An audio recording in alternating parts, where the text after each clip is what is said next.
A gente está vendo, mas talvez seja melhor aqui é Drayton, que você saia da tela do apresentador e bote o slide cheio. E agora? Agora sim. Agora é perfeito, Alan. Muito obrigado. Pessoal, então a nossa agenda para começar, vamos dividir a apresentação em 3 partes.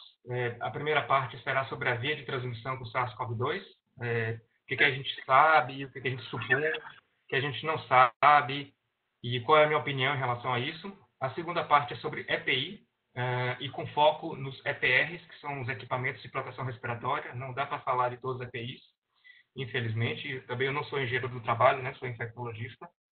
Mas a gente vai falar um pouquinho basicamente de EPRs, as máscaras, os respiradores. E depois a gente vai colocar tudo isso junto, o que a gente discutiu de EPRs e as vias de transmissão, para discutir, então, o que os principais guidelines falam de EPI e EPRs na COVID. E aí, principalmente, Anvisa, NHS e OMS. Alguém pode sentir falta do CDC, mas o CDC tem um padrão de recomendação um pouco diferente. Esses 3 órgãos têm um padrão mais semelhante, né, mais baseado no que a gente sabe do modo de transmissão atualmente, sendo que eles são mais racionais. O NHS, eu brinco que é o tio Patinhas, que é o mais racional ainda, como a gente vai ver um pouquinho mais para frente. Então, vamos começar com via de transmissão. Deixa eu só mudar aqui o ponteiro. Okay. Bom, quais são as formas de transmissão do SARS-CoV-2? Então, a gente vai partir de 2 premissas, e que é plenamente conhecido por todo mundo, que o SARS-CoV ele é transmitido por via respiratória e por contato, e parece que principalmente por via respiratória. Todo mundo sabe hoje em dia que existem 2 formas de transmissão respiratória, de acordo com o tamanho dessa partícula respiratória. Se é uma partícula maior, que é a gotícula, e, portanto, não viaja a grandes distâncias e não fica em suspensão no ar por muito tempo, e o aerosol, que tem um comportamento distinto. Então, a gotícula, como eu falei, ela é uma partícula maior, acima de 5 micras, e ela é propelida pela tosse, pela fala e pelo espirro, e daí ela é depositada diretamente na mucosa de uma outra pessoa, ou ela é depositada no ambiente, e aí ela vai ser a fonte da transmissão pelo contato indireto.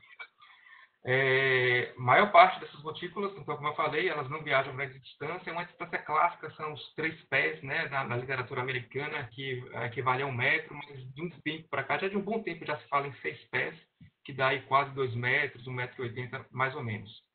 Gotícula, como eu vou defender aqui, parece ser a via primária da transmissão na comunidade e muito provavelmente também a principal via de transmissão no hospital. Parece que é essa via quem guia a epidemia até o momento, e aí eu vou defender isso com analogias, como a gente vai ver um pouquinho mais para frente. Mas isso não quer dizer que ela não possa ser eliminada para aerosol. A aerosol, então, todo mundo sabe que é uma partícula, como eu falei, pequena, tipicamente abaixo de 3 micras, e essa partícula ela pode ser produzida naturalmente por a gente, né, naturalmente para a gente, ou ela pode ser produzida artificialmente, por um chamado PGA, um procedimento gerador de aerosol, né? Então, broncoscopia, intubação. E o que eu acho é que parece que ela é uma via mais alternativa, é uma via mais específica de alguns procedimentos geradores de aerosóis. Um patógeno, ele pode ser transmitido por aerosol de forma obrigatória, preferencial ou oportunista. Me parece que o SARS-CoV-2 ele é transmitido por aerosol de uma forma mais oportunista. Ela sim transmitida de forma primária para a gotícula, mas se houver um procedimento gerador de aerosol e ele estiver ali no biofilme, sim, ele pode ser captado por esse aerosol e ser transmitido de forma oportunista. E em seguida tem um contato, né, que é a transmissão pelo contato, que a gente vai ver um pouquinho mais para frente. Mas assim, o que faz pensar nisso aqui, né? E geralmente a gente fica muito preso nos artigos. Houve um artigo que publicou que há sim transmissão por aerosol, encontrou material genético no aerosol, esse aerosol permanece sem suspensão minimamente por 3 horas. Há outros trabalhos que mostram que foi possível perceber, detectar material genético em aerosóis em diversas superfícies do ambiente próximo ao paciente, até mesmo no corredor do quarto onde está o paciente. Por mais que nesse estudo aqui, esse material genético, depois essas partículas não demonstraram nenhum efeito citopático. Então, assim, não é isso que eu estou falando. Eu acho que não há surpresa nenhuma em que o vírus seja transmitido por aerosol. Ele é. O que não parece, talvez, é que essa seja o método primário, que seja isso que esteja guiando a epidemia. Então, a gente comenta bastante quando aparecem estudos como esse, e a gente acha que não há nenhuma novidade nisso. Então, assim, se a gente pensar que é um oportunista e não um primário, não obrigatório, não preferencial para aerosol, não há nenhuma novidade nisso. E eu acho que a gente não tem que ficar olhando demais esses detalhes, esses estudos. Claro que sim, tem que olhar, mas a gente tem que dar um passo atrás e olhar como é que vem se comportando os números populacionais. E para isso a gente vai olhar duas variáveis. A primeira variável é o número básico de reprodução, R0, que muita gente já deve ter ouvido falar por aí. O R0, o número básico de reprodução, é quantas pessoas, em média, um caso primário consegue transmitir. Então, uma pessoa que está infectada por esse vírus pode transmitir para quantas outras pessoas? Se for em média para 2 pessoas, esse R0 é de 2. Então, esse é o número básico de reprodução que é tipicamente calculado logo no início da epidemia, logo quando tem clusters. Pessoal, eu vou pedir um favor para vocês em relação à solicitação para anotação. No final da apresentação vai ter meu e-mail, porque toda vez que vem essas coisas, aparece aqui na minha tela, e aí depois vocês só me mandar um e-mail que eu compartilho tranquilamente a apresentação para vocês. Aí, quando aparece isso, por exemplo, agora mesmo trava. Então, pronto. Então, assim, qual é o R0 que a gente sabe até agora do SARS-CoV-2? É em torno de 2 em 3, né? Então, algo em torno de, mais precisamente, 2,4. Então, isso quer dizer que uma pessoa transmite para, em média, 2 outras pessoas ou 3 outras pessoas. E cada uma por si vai transmitir para outras 3 pessoas ou 2 pessoas. Então, essa é a forma como ele vai se disseminando de forma original na comunidade. Claro que à medida que as autoridades públicas forem colocando medidas de bloqueio, distanciamento social, lockdown, uso universal de máscara, rastreamento de contactantes. Então, cada vez que você vai fazendo isso, esse R0 vai reduzindo. Então, isso vai dando tempo, vai se chamando de RT, que é o R naquele determinado tempo após aquela medida de bloqueio. Então, o R0 vai reduzindo. Então, deseja-se que o R0 ou o RT, com essas medidas, ele caia para baixo de 1. Porque uma vez abaixo de 1, a epidemia com o tempo morre. Se o R0 ou o RT for igual a 1, a epidemia ela cresce de forma linear. Acima de 1, ela vai crescendo de forma exponencial. Mas é esse o R0, até então, que é mais aceito para o SARS-CoV-2. E aí a gente vai lá e compara com o R0 de vírus que tipicamente são transmitidos por aerosol. Então você pega, por exemplo, a varicela, onde o R0 é em torno de 10. Então, uma pessoa transmite para 10 outras, que transmite para 10 outras. Então, dá para ver que você fecha o círculo logo na segunda cadeia de transmissão. O sarampo, que é um dos vírus mais transmissíveis, o R0, acima de 12 seguramente. Nessa fonte ele colocou 15, mas acima de 2 com grande segurança. Então, o comportamento por aí é muito distinto, né? O SARS-CoV-2 tem um comportamento bem distinto de vírus que são reconhecidamente transmitidos por aerosol. E quando você vai buscar vírus que são transmitidos por gotícula, como por exemplo a influenza, e aí você vê um R0 da influenza de um pouco abaixo de 2. Então, com quem se parece mais o SARS-CoV-2, né? Então, com vírus que são transmitidos reconhecidamente por gotícula ou com vírus que são reconhecidamente transmitidos por aerosol. Então, parece que muito mais aqui por gotícula. Existe uma outra maneira de ver isso, que é através de um gráfico, né? Esse gráfico ele coloca a mortalidade, que não nos interessa aqui no momento, e também o R0 de cada um desses patógenos. Então, dá para ver que tem R0s realmente elevados, extremamente elevados, muito elevados e não tão elevados. E quando a gente for ver, por exemplo, como eu falei para vocês, o sarampo, que aqui nessa referência o R0 foi em 9, né? Olha onde ele está. E quando a gente vai procurar o SARS-CoV-2, ele está bem para cá. Né? Aqui ele colocou em 2, entre 2 e 3. Então, novamente, o comportamento, né, em torno de número básico de transmissão, ele se parece muito mais com os vírus respiratórios transmitidos por gotícula que estão por aqui. E não varicela, e não sarampo, ou outros vírus que são classicamente transmitidos por aerosol.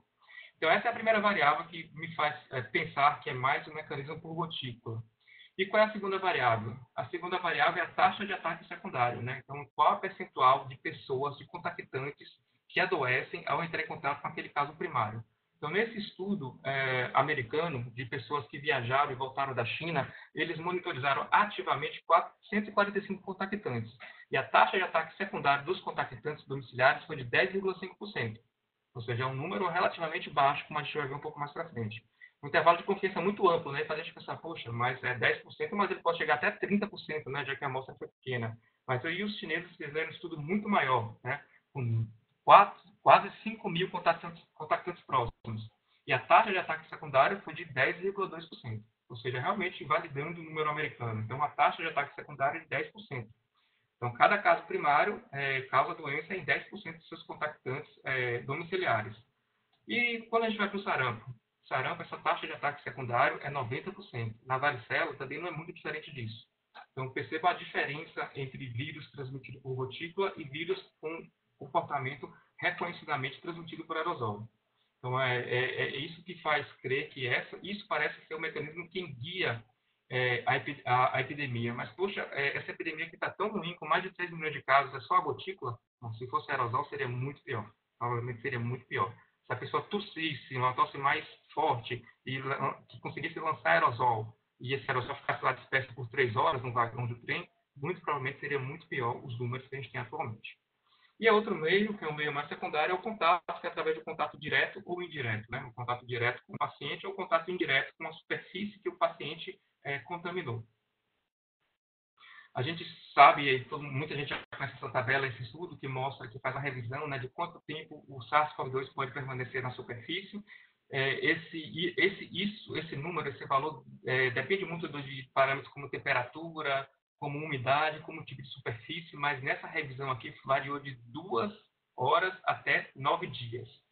Mas parece que, muito provavelmente, vírus viável deve permanecer ali em torno de 48 e 72 horas. Esse é um número razoável de se pensar no momento de quanto que ele permanece na superfície. Claro, óbvio que depende do tipo dessa superfície e também da temperatura e da umidade, né? Então, no cobre, ele, obviamente, cobre... Agora no seu smartphone uma senha.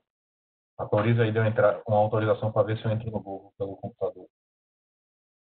O cobre é bactericida, né? Então dura 24 horas, e aqui tem outras superfícies, né? Mas aí 48 horas, 72 horas. E essa é a mensagem, né? Então, acho que provavelmente uma transmissão por gotícula, uma transmissão menor por contato e uma transmissão de forma oportunista por aerosol, particularmente em procedimentos geradores de aerosol. Em relação ao contato, a gente sabe que ele foi detectado em algumas secreções e excreções corpóreas, em fezes. Qual o papel disso na cadeia de transmissão a gente ainda não sabe, né? Mas pode ser considerada potencialmente contaminada essas secreções e excreções corpóreas. Então, pode ser que exista algum papel, se esse papel é secundário ou terciário, ou não existe. Então, a gente ainda não sabe. Mas aí resta essa palavra, né? Então, assim, tem gotícula, tem contato e tem aerosol de forma oportunista possível, né, nesses PGAs. E o que são PGAs? O que são procedimentos geradores de aerosóis? Então, o aerosol a gente produz naturalmente, né? O aerosol ele aparece quando um ar ele passa com alta velocidade por uma interface líquida, né? Ou então a interface de um biofilme. Então, quando esse ar passa em grande velocidade, ele sai arrastando essas estruturas superficiais, né? Pequenas partículas superficiais, e aqui no caso de um biofilme, mas se for uma superfície líquida também, ele sai arrastando isso. E se tiver um patógeno ali que seja transmitido por aerosol, ele sai junto. Então, o aerosol ele é produzido naturalmente, como a gente bem sabe da tuberculose. Esse é um slide de um artigo da revista de tuberculose, né? Então, como ele é produzido tanto em via aérea inferior como também em via aérea superior. Mas acontece que existem procedimentos que a gente faz que produzem aerosol de forma artificial. E o SARS-CoV-2 ele pode ser transmitido por esses procedimentos, é o que nos faz crer até o momento. Agora, quais são esses procedimentos, que é a grande dúvida, né? Então, aproveitando essa tabela aqui que foi gerada por essa referência, então você não vê uniformidade nos diversos guidelines quais são os procedimentos geradores de aerosóis, quais são os PGAs. Eu peguei essa mesma tabela e inverti a ordem. Então, em vez de colocar por guideline, eu coloquei por procedimento. Então, é a mesma tabela, só que de uma forma que a gente permita dar uma analisada nesses PGAs, né? Então, se vocês forem ver, quem tem 4 cruzes aqui, ou seja, 4 recomendações de 4 diferentes guidelines, é intubação orotraqueal e reanimação cardiopulmonar. Então, esses têm 4 cruzes. Quem tem 3 cruzes, aspiração aberta de vias aéreas. E o resto, todos eles, extubação, O2 em alto fluxo, traqueostomia, tem apenas 2 cruzes. Então, dá para ver como há grande controvérsia de quem são realmente os PGAs. Então, a gente não sabe quem são os PGAs que podem estar transmitindo SARS-CoV-2 ou até tuberculose ou até outros vírus e bactérias e micro-organismos respiratórios, né? Então, só para vocês terem uma ideia disso. E o NHS, né, e o Sistema Nacional de Saúde Britânico, né, que eu falei que ele é extremamente racional. Então, nesse caso, ele coloca muito mais procedimentos, né, de intubação, extubação, ventilação manual, aspiração, traqueostomia, broncoscopia, VNI, O2 sobre alto fluxo, indução de escarro. Agora, para criar realmente um problema, nebulização ele não coloca. E reanimação cardiopulmonar também não, quer dizer, compressão torácica também não. Inclusive, ele orienta que o profissional, numa parada, ele deve sim, um profissional fazer compressão torácica, enquanto o outro vai se paramentar para manejar a via aérea. Então, ele acha que não. Em relação à nebulização, o que ele coloca é o seguinte, faz até certo sentido. Que nebulização aerolisa? Óbvio que aerolisa, é o que a gente quer. A gente quer que aerolise o medicamento, o soro fisiológico do medicamento, para ser depositado na via aérea. Mas é isso que ele está aerolizando. Ele está aerolizando soro fisiológico com medicamento. Ele não está aerolizando vírus. Então, qual o risco disso? E aí algumas pessoas falam assim, poxa, mas esse aerosol do soro fisiológico com medicamento pode bater na mucosa, capturar um vírus e daí voltar. Mas não, uma vez o aerosol batendo numa superfície física, ele deixa de ser um aerosol, lá ele se deposita. Então, quando falam assim, nebulização, ou então vamos tirar o soro do cateter de O2, né, para umedecer, porque ali gera aerosol. Claro que gera aerosol, mas esse aerosol ele vai numa superfície sólida, captura o vírus, depois ele acende novamente para infectar as outras pessoas. Essa é uma grande questão, né? Realmente é muita viagem, né? Como a gente tem visto bastante, assim, né? Muito mecanismo indireto, né? Então, por isso que ele coloca categoricamente que nebulização, na recomendação nacional da Inglaterra, não é um procedimento gerador de aerosol, mas não um gerador de aerosol com a partícula biológica, né? E quando você vai para a Anvisa, né? O que a Anvisa coloca na nota técnica 06? Que é a nota a 04, desculpa. Intubação, aspiração traqueal, ventilação mecânica não invasiva, RCP, ventilação manual antes de intubação, coleta de amostras nasotraqueais e broncoscopias e etc. A Anvisa, infelizmente, coloca um etc. que beira até assim, a covardia, né? Então, agora eu sei que tem muitos controladores de infecção, profissionais de controle de infecção na sala presente, e a todo momento as pessoas estão perguntando, as pessoas querem definição, e a gente quer também uma definição, a gente quer uma referência nacional. E quando se coloca uma etc., aí realmente fica difícil, né, sustentar algo para a instituição.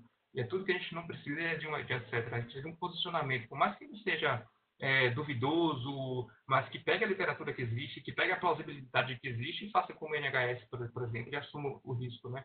Então é muito complicado quando a gente vê esse etc., porque a todo momento as pessoas falam, eu examino a orofaringe, eu faço a fonoaudiologia, eu também quero máscara N95, todo mundo tem sua justificativa, né? Todo mundo quer máscara N95. E a gente precisa de uma certa objetividade de um guia que a Anvisa não fez nesse sentido, nesse aspecto, né? Então que a gente busca referências institucionais ou internacionais. Se os guidelines são controversos, o que mostra a literatura? Assim, o que existe na literatura? Tem dados de literatura? Tem alguns dados, tem alguns estudos, né? Nesse estudo, por exemplo, são aqui 7 procedimentos frequentes em ambiente hospitalar, e desses procedimentos, somente nebulização e broncoscopia com nebulização, não broncoscopia sem nebulização, realmente gerou uma quantidade de aerosol significativa após o procedimento. Tá certo? Então, isso aqui quer dizer que tem aerosol lá, não quer dizer que esse aerosol tem vírus ou tem bactéria. Só quer dizer que tem aerosol, muito mais aerosol após o procedimento do que antes do procedimento. Né? E broncoscopia, não. Então, esse estudo até era pequeno, né? São 5 amostras para cada um desses 7, então são 35 amostras. E quando você decompõe broncoscopia com nebulização, a geração do aerosol foi antes e depois. Ou seja, logo quando ele fez a nebulização, antes e depois da broncoscopia, que é o protocolo deles. Ou seja, parece que foi a nebulização que aerolizou mesmo, não foi a broncoscopia em si. E revisão sistemática. A gente tem uma revisão sistemática com meta-análise disso, né? Então, dada essa dificuldade de encontrar evidência, essa divergência de recomendações, o Canadá, a Agência de Saúde canadense, fez uma revisão sistemática em 2011 para tentar guiar uma política nacional. E aí, nessa revisão sistemática com meta-análise, o que foi positivo? A intubação traqueal, né, com um risco bem elevado, uma heterogeneidade até moderada, a traqueostomia e a ventilação manual. Tá? Então, agora, uma meta-análise de um estudo só é difícil, né? É complicado. Então, aqui, todos que estão nessa coluna aqui da esquerda é porque tem um estudo apenas. Aspiração de via aérea, nebulização, esse aqui é 2011, é prévio àquele estudo lá, né, anterior, né, compressão torácica, compressão torácica, indução de escarro, nada disso, por essa análise aqui, teve geração de aerosol significativa. Bom, e aí a gente se pergunta, poxa, mas se tem dúvida, tudo bem, a gente sabe que a transmissão é por gotícula, vamos usar máscara então cirúrgica na maior parte das vezes, mas existe uma transmissão oportunista por aerosol em PGAs. Então, se a gente não sabe quais são esses PGAs, por que a gente não vai dar precaução para aerosol para todo mundo? Por que a gente não pesa pelo benefício, né? Por que não dá o benefício da dúvida e não coloca todo o paciente em precaução para aerosol, coloca todo mundo em pressão negativa, coloca todo mundo como usando máscara 95? Bom, porque quando você vai para os estudos clínicos, né, e aí estudo não é laboratorial, estudo clínico com profissional de saúde na ponta, a gente não percebe que existe diferença, né? Esse aqui é o maior ensaio clínico randomizado, 2.500 pacientes em cada braço, 7 sistemas de saúde americanos, e aqui é para a influenza, que é um vírus de transmissão respiratória por gotícula, né, o que parece ser semelhante ao SARS-CoV-2 e que também é um oportunista de aerosol. Né? Então, nesse estudo, não houve esse benefício, né, embora haja aqui uma tendência, mas não houve um benefício comprovado de que profissionais que usem máscara N95 continuamente tiveram menos influenza do que os profissionais que usaram máscara comum. Então, você vê que nem estudos clínicos, e quando você coloca tudo isso em uma meta-análise, 4 estudos até agora, e esse maior estudo está aqui, é esse último aqui, de quase 3.000 pacientes. Então, nas diversas análises, sejam infecções virais comprovadamente, laboratorialmente comprovada ou clinicamente comprovada, não existe esse benefício, né? Não existe esse benefício. Então,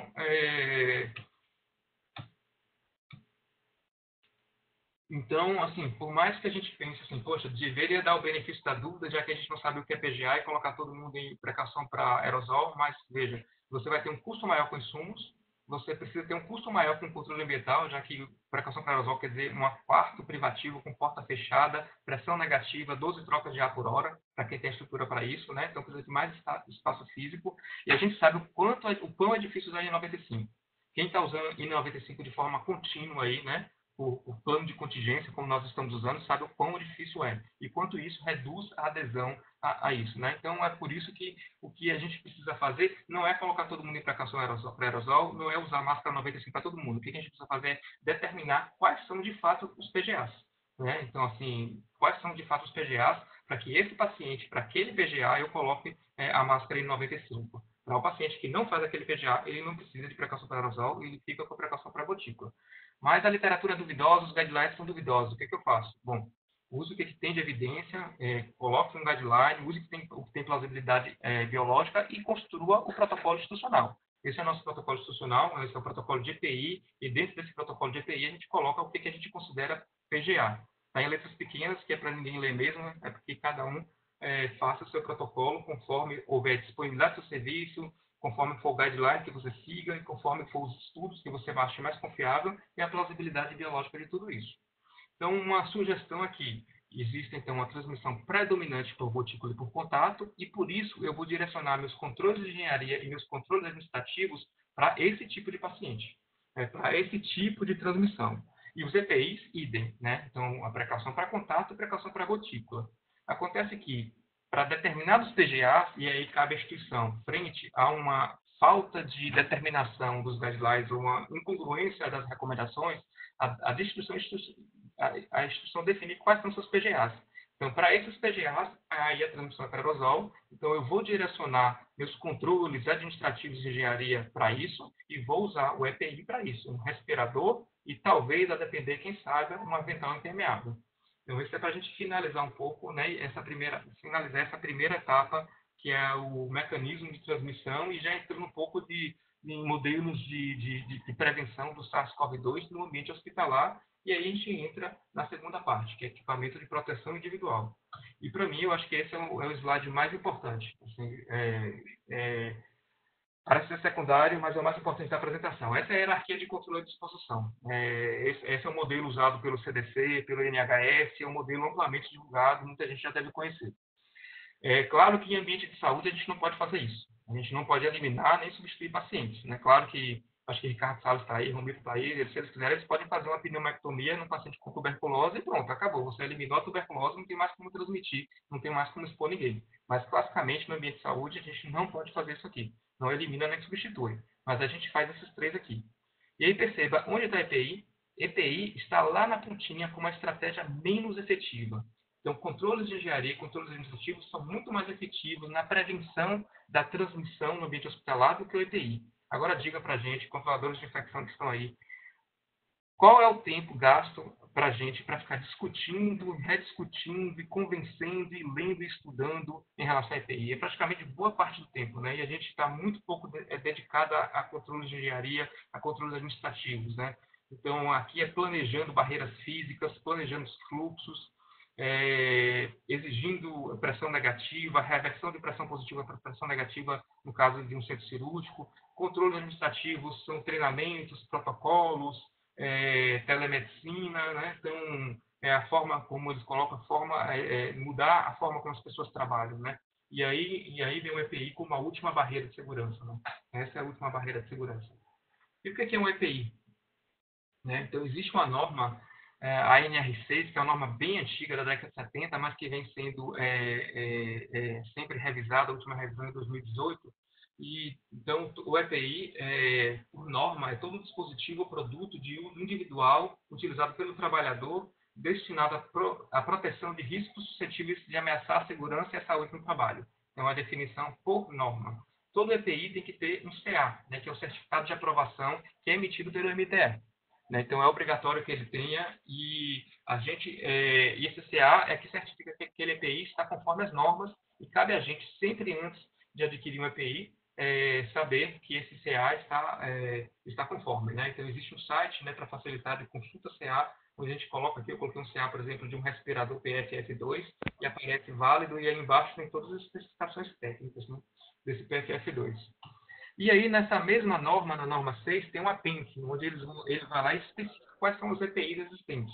Eu falei para vocês que a gente ia focar aqui, por questão de tempo, em EPRs, né, que são os equipamentos de proteção respiratória. Então, são os EPIs de proteção respiratória, os EPRs. Então, ele classifica os EPRs em os respiradores não motorizados e tem os PFF, né, as peças semifaciais filtrantes. Essa nomenclatura, na verdade, devia ser PFF, né? É uma peça semifacial, já que ela cobre somente a metade da face. Então, esse aqui eu vou chamar de respiradores descartáveis a partir de então.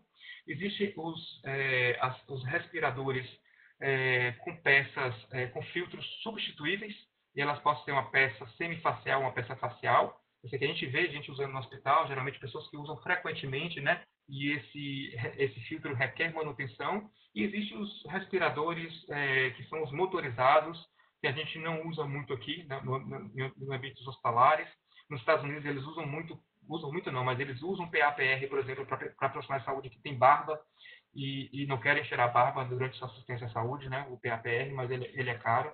Tá certo? Então, a gente vai se ater aqui ao que vou chamar aqui de PFF, de respiradores descartáveis. Então, a diferença é justamente que o filtro do PFF ele está embutido no respirador. Logo, ele não precisa de manutenção, logo, ele é descartável. Ao contrário desses filtros aqui. Esses filtros são externos. Logo, eles podem ser reutilizáveis, né, enquanto puder, enquanto estiverem íntegros, e esse filtro ele tem que ser trocado com certa frequência conforme a recomendação do fabricante. De forma geral, segundo essa cartilha, segundo a cartilha do Ministério da Saúde, que vai aparecer a referência depois, todos eles têm válvula de exalação, ou seja, não deveriam ser usados no ambiente do centro cirúrgico, por exemplo. Sentem falta de máscara comum, máscara cirúrgica? Pois é, máscara cirúrgica não está aí, máscara cirúrgica não tem CA, máscara cirúrgica não é oficialmente uma EPI, né? Por mais que a gente fala de EPI, fala de máscara cirúrgica, mas oficialmente ela não é EPI. E é engraçado que as operadoras de saúde falam, né? A gente não paga o EPI é custo do hospital, né? E aí a gente fala, né? Poxa, mas máscara não é EPI. E de fato, máscara comum não é EPI, né? Não, ela não tem um CA. Ela tem um registro Anvisa como qualquer produto hospitalar, de uso hospitalar. Existe um registro Anvisa. Para ela ser comercializada, ela precisa ser registrada na Anvisa. Mas ela não precisa ter um CA. Um respirador precisa ter registro Anvisa e CA, as duas coisas. Mas isso não quer dizer que a gente não vai falar um pouquinho rapidamente sobre máscara comum, né? Então, a máscara comum, como a gente já sabe, agora todo mundo sabe, ela não é uma máscara de tecido convencional, tecido de algodão de linho. Ela é uma espécie de tecido não tecido, né? Ou seja, um tecido com tramas colocadas por pressão, não por tecelagem, não por fiação. E ela tem que ter 3 camadas, como todo mundo sabe, uma camada externa, interna e a camada de filtro, né? Minimamente o filtro e a camada externa tem que ser impermeável. Esses são o tecido não tecido classicamente mais utilizado, enquanto esses dois extremos que dão estrutura, esse melt blown é quem vai dar o papel de filtro, né? E aqui dá para perceber claramente essas três camadas de uma máscara cirúrgica. Então, como eu falei, essas duas camadas, a externa e o elemento filtrante, eles são resistentes, são impermeáveis, e eles devem cobrir também semifacial, e esse filtro tem que ter assim, uma barreira, né? E o fato de não ter CA, ter registro Anvisa, não quer dizer que ele não tem que seguir uma série de recomendações técnicas, e aqui tem 2 normas ABNT que elas devem seguir. Então, profissionais de saúde não podem usar máscara de tecido, né? Isso é proibido no ambiente hospitalar para profissionais de saúde. Tem que usar máscara com base em TNT, e não é qualquer TNT, tem vários tipos de tecido no tecido, são tecidos de uso odontomédico hospitalar, então não é qualquer TNT. E sempre a pergunta clássica é quanto tempo eu devo trocar a máscara? Bom, existem alguns trabalhos que mostram que ela se contamina mais com 4 horas, ou ela fica mais ineficaz a partir de 2 horas, mas o fato é que isso ainda não está muito bem determinado. 2 órgãos, o CDC e a Anvisa, recomendam a troca apenas quando ela estiver úmida, suja, não tiver estiver difícil para respirar através dela. Então, essa é a recomendação. Muitas instituições ainda colocam tempo, 2 horas, 4 horas, 6 horas, a gente coloca tempo também no hospital, mas é mais por uma plausibilidade ou por ter um padrão de troca do que por realmente uma evidência realmente forte de literatura sobre tempo de troca. E algo muito controverso, né, é o uso universal de máscara, tanto o uso universal de máscara na comunidade, que está sendo amplamente comunicado agora, mas também o uso universal de máscara no hospital. Eu recomendo esse artigo, que é muito rápido, são apenas 2 páginas, de um comentário muito sensato, e onde esses autores eles colocam e pesam os pontos positivos e negativos do uso universal de máscara em ambiente hospitalar. Sim, tem pontos negativos usar máscara o tempo inteiro. Quem está usando máscara o tempo inteiro sabe disso. Se for sincero consigo mesmo, pense e ver quantas vezes fica ajeitando máscara, tocando no queixo, suando o tempo todo. Então, não é fácil usar de forma universal e de forma contínua a máscara, né? A chance de você se contaminar é muito grande. Então, assim, existem pontos negativos, existem muitos pontos positivos. De fato, não vamos discutir aqui, não há tempo para isso, né? Mas eu recomendo. Depois eu posso mandar essa aula para quem quiser, só me mandar um e-mail, mas também eu recomendo fortemente a leitura desse artigo. Bom, mas o foco principal são os respiradores, como eu falei para vocês, e a gente vai focar nos respiradores PFF, nas peças semifaciais filtrantes, né? E que vamos chamar de respiradores descartáveis, e não nos outros respiradores, né? Como eu já mostrei previamente para vocês. Então vamos lá para os respiradores descartáveis. O PFF, a diferença do PFF 1, 2, 3 está na capacidade do filtro, né? O PFF 1 ele filtra 80% das partículas com até 0,3 micras, então ele serve para poeira e névoas. Então quando você já começa a aerolizar com aerosol, então você precisa de um filtro mais potente. Então poeira, névoas e fumos, então ele filtra com 94% de eficácia partículas de 0,3 micras. E, por fim, o PFF3, que aí já vai para radionuclídeos, ela filtra com 99% de eficácia partículas de até 0,3 micras. Então, essa é a diferença. A diferença está na capacidade do filtro, né? E quando a gente vê aqui fumos, aerosol, então a gente está percebendo que para o ambiente hospitalar, quando a gente está falando de aerosol, a gente está querendo pelo menos uma PFF2 e até uma 3, né? Mas pelo menos uma 2. Então, essa é a diferença, né? O filtro, na capacidade do filtro, né? Então, ela filtra 94% das partículas 0,3 micras. PFF3, desculpa, é 97%. Ela deixa penetrar 3%, não 99%. Ainda na legislação brasileira, a gente pode encontrar, às vezes, esse Szinho aqui, que confunde muita gente, né? Existe o S e o SL, né? O S quer dizer que ela é resistente somente a aerosol em base de água. E o SL é resistente a aerosol em base de água e óleo. Bom, os aerosóis que a gente tem no ambiente hospitalar são aerosóis baseados em quê? Em biofilme, em soro, em fluidos corpóreos. Então, nossos aerosóis lá são à base de água. Então, a S, ela está ok. A gente não tem aerosóis em base de solventes, de tintas, da parte da indústria, né? Então, o AS está ok para a gente, né? Então, como eu falei para vocês, para a gente, minimamente, né, para aerosóis, PFF2. Aqui está uma trama de um tecido no tecido, né? Então, é bem diferente de um tecido, né? O tecido seria aquela trama organizada, costurada, alinhada, né? E aqui um tecido não, tecido não. Elas são agregadas para algum processo químico, físico, né? E elas são agregadas de forma totalmente anárquica, né? Mas elas criam uma trama de forma que ela realmente o micro-organismo ela penetra, né? O aerosol ela não consegue penetrar, ela fixa aqui, né?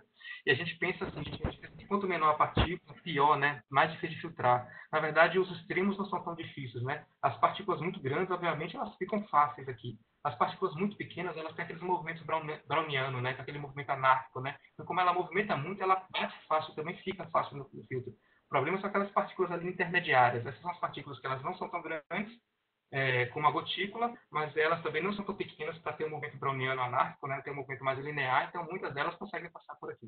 Então, essas partículas intermediárias que são mais problemáticas, né? Então, pronto, né? O respirador, a gente já comentou tudo isso, tem que ter um CA, já que é um EPI, e como é um produto hospitalar, tem que ter um registro Anvisa, né? Esses são os 3 modelos mais encontrados que a gente vê no ambiente hospitalar, o modelo dobrável, o modelo concha e o bico de pato, que eu não vejo há bastante tempo, né? Ultimamente a gente tem usado visto com mais frequência o modelo dobrável e o modelo em concha, né? E o que a gente tem visto muitas é a válvula de exalação, né? Que tem causado muita dúvida, né? A válvula de exalação é um mecanismo de válvula simples, né? Então, essa é uma máscara sem válvula de exalação e essa com a válvula de exalação. Essa válvula, então, quando você inspira, ela se fecha. É um mecanismo simples de válvula. Então, quando ela fecha, se você está inspirando, o ar obrigatoriamente passa pelo filtro que está embutido aqui, como a gente viu anteriormente. Né? O filtro descartável está embutido na peça. Então, você inspirou, o filtro passa por aqui. Quando você expira, essa válvula aqui, ela abre. Então, o ar, preferencialmente, ele sai por aqui e não por aqui. Então, isso poupa o filtro, né? Isso umedece menos o filtro, isso poupa o filtro, aumenta a durabilidade do filtro e também dá um conforto maior. Então, essa é a função da válvula de exalação do ponto de vista teórico. Ela permite que as gotículas saiam, aumenta o conforto. Né? E aí, qual o ponto negativo dela? O ponto negativo dela é que você não está protegendo o ambiente e o paciente. Então, você não pode usar, por exemplo, no campo estéreo, porque a gotícula está saindo. Né? Então, e se você está usando também no contexto da Covid, no contexto de preservar o ambiente, não só de autopreservar, mas preservar o ambiente e não contaminar o ambiente com suas gotículas, ela também não serve a esse propósito. Né? Mas, infelizmente, não está muito fácil de achar máscaras, pelo menos aqui em Salvador, sem válvula de exalação. Então, lembrando que o CDC proíbe pelos faciais para usar com N95. Quem tem pelo facial, barba, e tiver que atender esses pacientes, usa aquele PAPR, e não é barato, ele é caro. Já o NHS coloca que algumas possibilidades de barbas e cavanhaques que são compatíveis com o N95. Mas estamos falando aqui de PFF2 e a tal da N95, né? O que é N95? Bom, N95 é a nomenclatura americana, tá certo? A gente segue a nomenclatura europeia, PFF1, peça semifacial filtrante, PFF1, 2 e 3. N95 é a nomenclatura americana. Ela quer dizer o quê? Que ela filtra com 95% de eficácia partículas de 0,3 micras. Assim que eu falei para vocês que a PFF2 filtra com 94% de eficácia partículas de 0,3 micras, ou seja, elas são análogas, existe 1% aí. Então, são muito análogos, né? Então, isso que quer dizer? O N quer dizer que ela não é resistente not oil resistant, né? Então, se ela não é resistente a aerosóis na base de óleo. Ao contrário da R95 ou da P95, que é resistant proof, né? Oil proof. Então, assim, é isso que o N quer dizer. Então, assim, para ser mais exato ainda, a N95 equivale à nossa PFF2S, né? Então, para ser ainda mais equivalente. Então, aqui tem a nomenclatura americana, europeia e brasileira. Tem a nomenclatura chinesa, que é a KN95, da Austrália e Nova Zelândia, a coreana e a japonesa. Então, dá para ver que o padrão é muito próximo, né? Então, o N95 e o PFF2 e o resto, e pelo menos em termos de filtrar partículas de NaCl de 0,3 micras, é muito próximo. Então, na verdade, todos os outros parâmetros são muito próximos. Então, por isso que a gente fala muito em N95, N95 é até mais fácil de falar N95, mas a nossa nomenclatura certa é PFF. No caso, N95, aproximadamente PFF2, né? E o que você pergunta muito é sobre o tempo de uso de respiradores descartáveis, né? Então, assim, quanto tempo a gente pode usar os respiradores descartáveis? Podem ter percebido aí que a imensa maioria, acho que dos slides tem uma referência, um artigo, uma nota técnica. Acho que só tem 3 slides aí que não tem referência à nota técnica. Isso quer dizer que esse slide é a minha opinião, assim, o que eu acho. Eu falei para você, gente, que o filtro está embutido. Isso tem um ponto positivo, ele não requer manutenção, mas isso tem um ponto negativo. Se não requer manutenção, ele satura rápido e você tem que descartar logo. Então, assim, quanto tempo eu devo usar um respirador descartável? Bom, respirador descartável é obviamente descartável, né? Teoricamente você deveria, após o término do uso, jogar fora, né? Mas aí eu não posso descartar, né? Não tem esse insumo no mercado e ele custa muito caro. E aqui no Brasil, essas duas variáveis estão vigentes, né?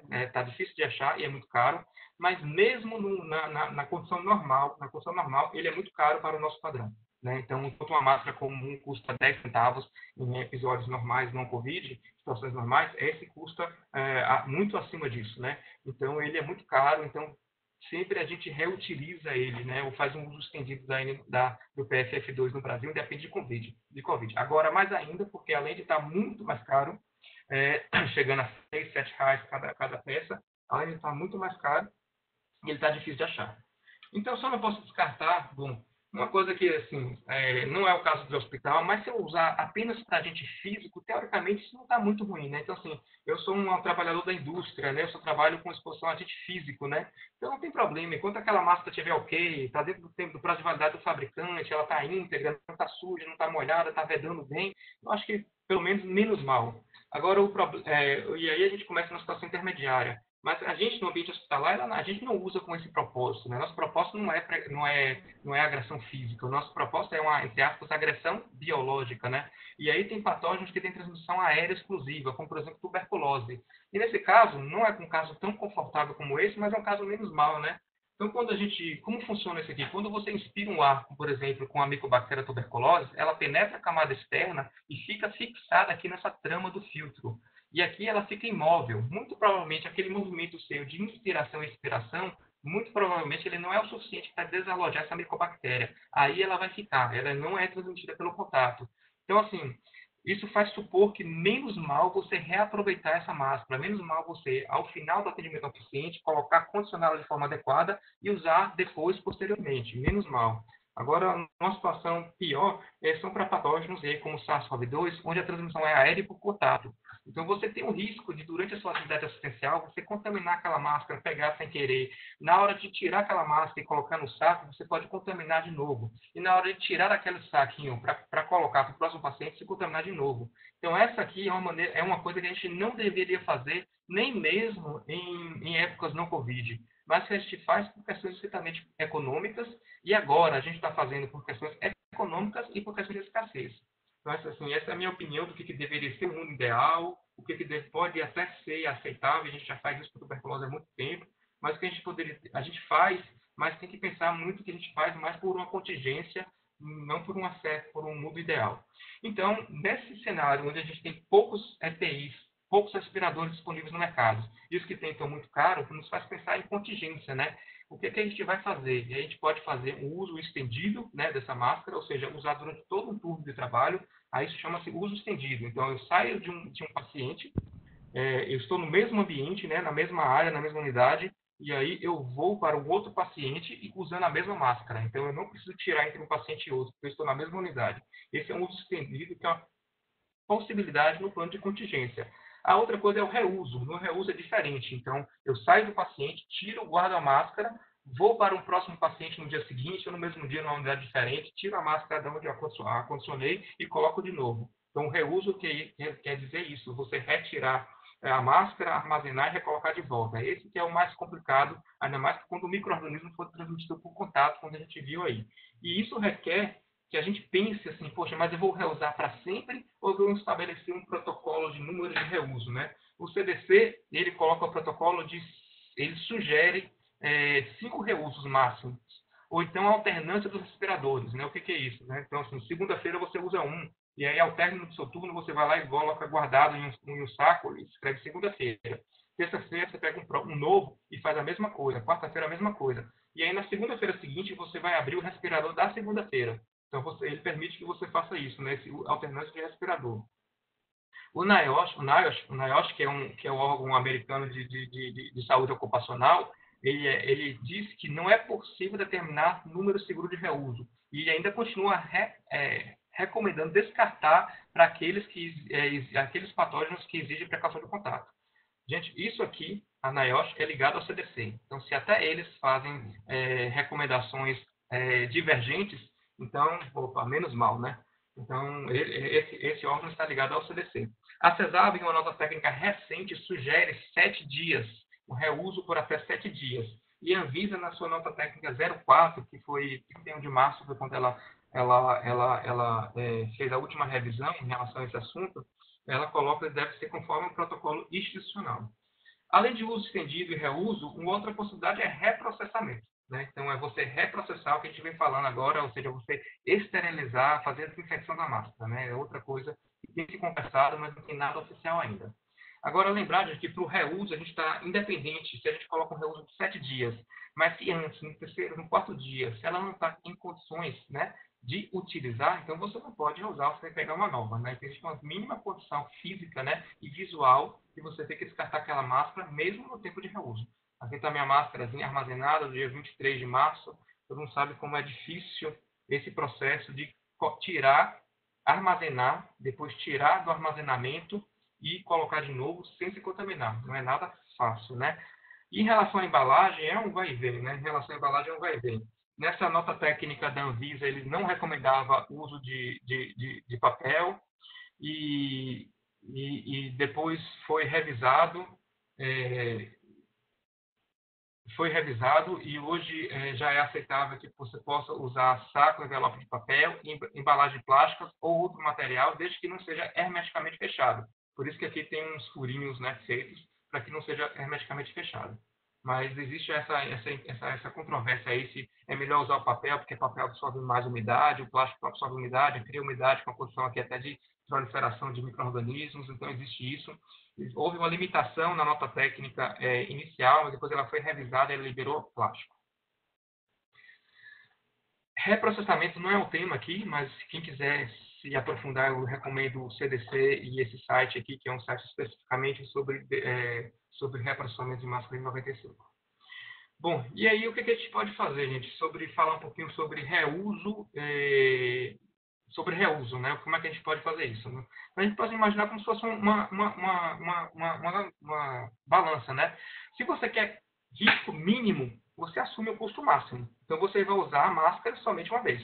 Usou, joga fora. Usou, joga fora. Seu risco de se contaminar é mínimo. De se infectar, risco de transmissão é mínimo. Mas o seu custo vai ser máximo. Do outro lado, se você quer um custo mínimo, não é um risco elevado, você reusa para sempre. Então, eu vou reusar até ela durar. E lembrando que tem aqueles riscos aqui que parece ser, né? Risco de biológico de contato maior que aéreo, que é maior que o físico. Então, se você quiser reduzir seu custo, mas aumentar o risco do profissional de saúde, você reusa quanto tempo for necessário. E se você quiser balancear isso, né? Se você quiser contrapor, o que você faz? Bom, você reusa, mas você coloca um tempo de reuso, protocolos e treinamentos das pessoas de como reutilizar, como guardar. Né? Então, com isso, você reduz seu custo, porque você vai estar reutilizando, e você balanceia seu risco, porque você está fazendo controles administrativos. Né? Você está colocando aqui controles administrativos ao EPI. Tá certo? Então, a gente finaliza essa terceira parte da apresentação. E a gente vai agora para uso de EPIs na Anvisa, rapidamente, foco em Anvisa, Sistema Britânico e OMS, né? Em relação ao NHS, ele é muito, como eu falei para vocês, ele é um dos mais conservadores, né? Então ele faz uma dupla abordagem. Divide paramentação avançada e paramentação básica e divide os cuidados por topografia, por local. Então ele chega a colocar que existe a possibilidade, se você quiser, de eleger unidades agudas de alto risco, como por exemplo uma UTI, uma sala vermelha de emergência ou até uma sala cirúrgica de pacientes COVID. Então, nesse caso, para esses altos riscos, deve usar avental de manga longa impermeável ou macacão impermeável, ambos descartáveis, um respirador, um protetor ocular e luvas. Olha só como é racional, risco máximo, ele não preconiza cobertura de cabeça, pescoço e pernas e pé, né? E esses que estão em verde aqui quer dizer que podem ser usados continuamente, se a pessoa assim quiser, né? Pode ser usado continuamente. Então, essa é a unidade de risco máximo pelo NHS. Então, veja como eles aceitam bem a premissa de que quem guia a transmissão é a gotícula e, em alguns procedimentos, o aerosol é quem pode, de forma oportunista, ser o transmissor, e, para isso, a pessoa está minimamente paramentada aqui e protegendo a sua área de maior exposição corpórea, né?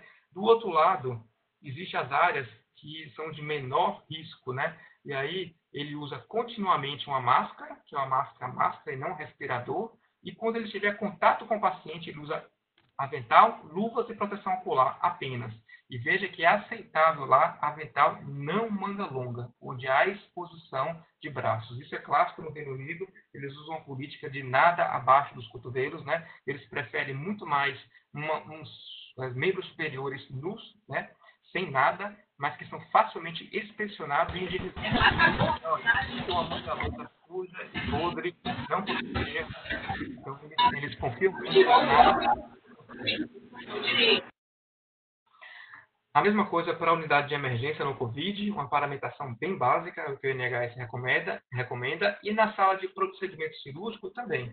Então, assim, onde não tem PGA, é uma recomendação, uma precaução padrão, e aí usa um avental impermeável, que nada demais, né, para o termo cirúrgico, e onde houver PGA, na sala cirúrgica, uma intubação, alguma coisa, só usam EPRs, respiradores, quem está dentro de 2 metros do procedimento. Eles acreditam muito no conceito de diluição do aerosol, né? A gente fala um pouquinho mais no próximo slide sobre isso.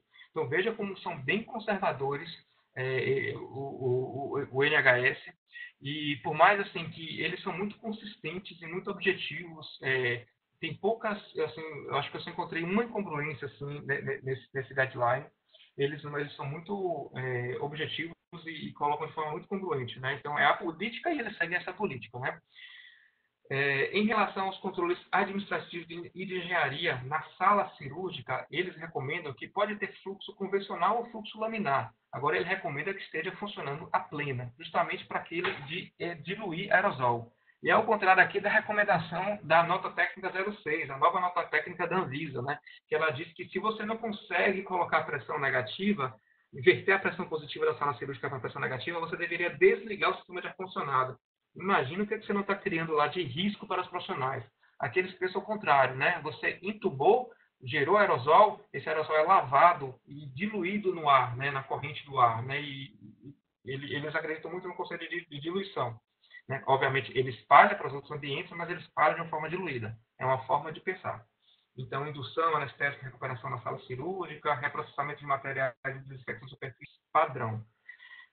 Da mesma forma como EPI, controle de engenharia, eles também são muito restritos. Eles não recomendam leito de pressão negativa de forma geral. Eles não acham que é necessário. Claro que no começo da epidemia, quando tem muito leito, em poucos casos, se você quiser, você pode oferecer. Mas, de forma geral, não precisa de leito de pressão negativa. Então, dá para ver como o NHS é muito restrito, né? A Anvisa, ela vai um pouco além em relação aos EPIs, mas ela também fica mais ou menos na mesma linha, né? Então, para os profissionais de saúde que têm contato com pacientes suspeitos ou confirmados de Covid, óculos de proteção, máscara cirúrgica, avental. Se houver um procedimento gerador de aerosol, colocam um gorro e um respirador, PFF2 minimamente. Então, é isso que a Anvisa recomenda, um pouco além do NHS, já que o avental que a gente utiliza é de manga longa, né? E isso está no pré-requisito não é EPI, então não tem CA, não está em nenhuma norma na RE, mas tem norma sobre avental, ele tem manga longa, né? Tem minimamente também um comprimento, que se não me engano é 1,5 m, né, de comprimento. Então vai um pouco além em relação ao NHS. Na UTI, né, a mesma coisa em relação aos EPIs, e se for PGA, mesma coisa também, gorro e PFF2. Então veja que na UTI então, é muito próximo. Agora, associa-se os controles de engenharia. Aqui a Anvisa recomenda preferencialmente pressão negativa com filtro EPA, se não houver que seja um box fechado, se não houver que os pacientes sejam colocados em coorte, né? Coorte de pacientes. Ou seja, que é coorte? Aqueles pacientes positivos ficam juntos, aqueles pacientes negativos ficam juntos, os pacientes suspeitos na investigação ficam juntos. Então, isso que é coorte, né? Não recomenda VNI, VM precoce, ventilador com filtro expiratório, né? Sistema de aspiração fechado e evitar nebulização. Então, isso está na nota técnica 04 da Anvisa, né? Então, também os EPIs são bem conservadores. Em relação ao centro cirúrgico, houve uma atualização da nota técnica 04, que foi a 06, onde ele coloca que agora é possível que não somente para os pacientes com suspeita, mas também nos pacientes sem suspeitas, onde houver risco de PGA, você use o respirador de forma contínua. É difícil ter cirurgia, pelo menos em um hospital de maior complexidade, que não haja PGA, né? Uma cirurgia onde não haja intubação. Mas, então, é o uso contínuo de respirador, mesmo se o paciente não tiver suspeita, né?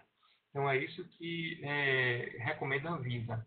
A OMS vai na mesma linha, né? Então, no cuidado regular, ela vai por cuidado regular. Você só se paramenta antes de entrar no leito, não é no corredor da unidade, não é para ficar de uso contínuo, somente antes de entrar no leito.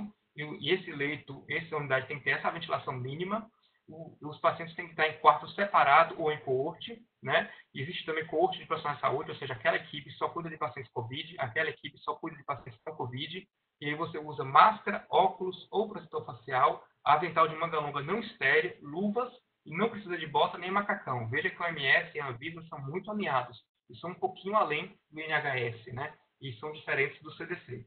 E aí, para procedimentos geradores de aerosóis, a OMS recomenda que eles sejam realizados em pressão negativa, com pelo menos 12 trocas de ar por hora, né? Que seja feito em um quarto separado, que aí você use um respirador, e se houver risco de exposição a grande quantidade de fluidos corpóreos, que você troque seu avental de um avental permeável para um avental impermeável.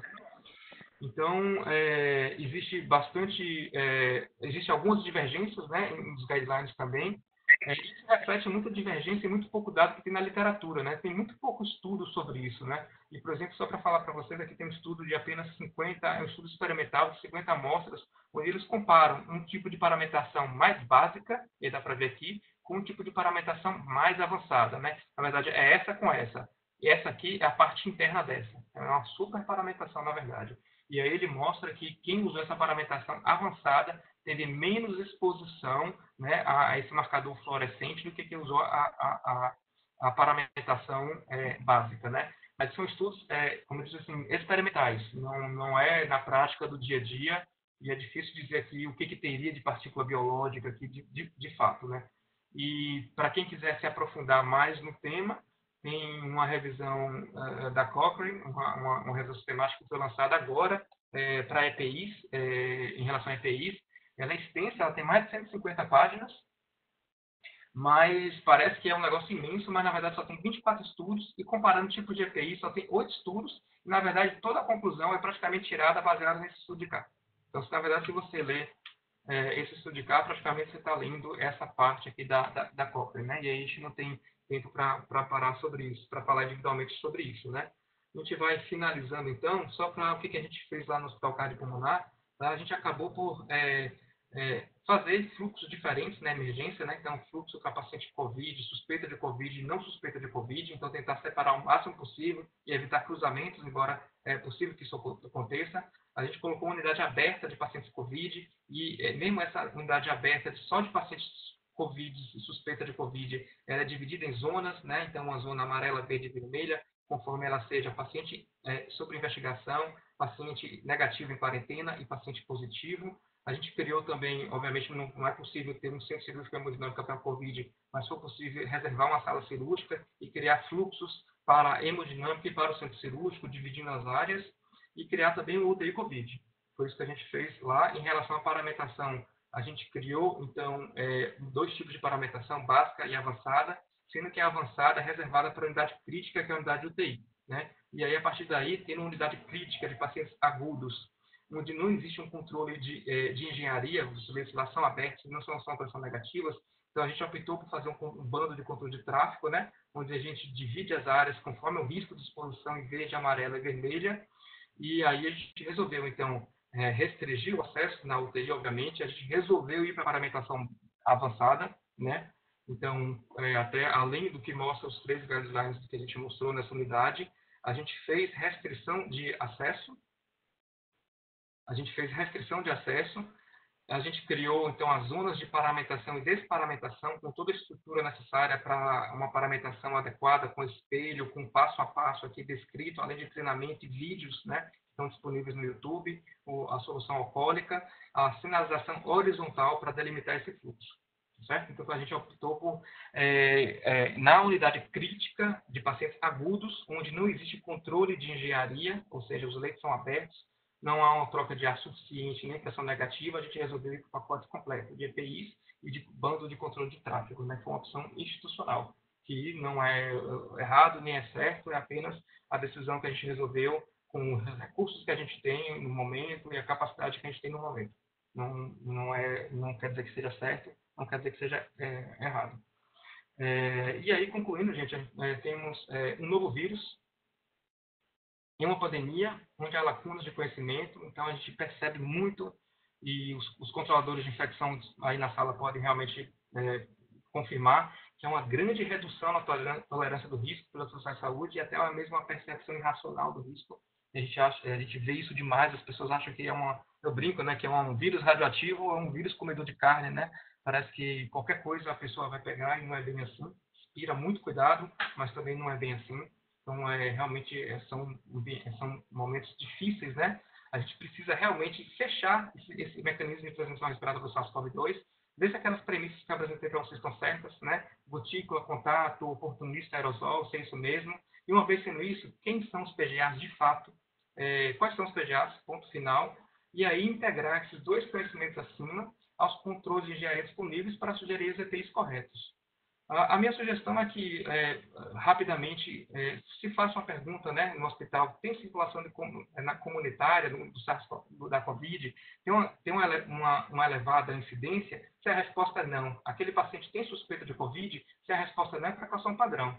Agora, se o paciente tem suspeita de Covid, numa situação de baixo risco, você tem uma unidade de alto risco, o paciente está numa unidade onde tem muito PGA, se a resposta é não, paramentação básica. Se a resposta é sim, você tem controle de engenharia disponível, você tem barreira física, você tem porta fechada, você tem parede erguida, você tem troca de ar suficiente, você tem pressão negativa.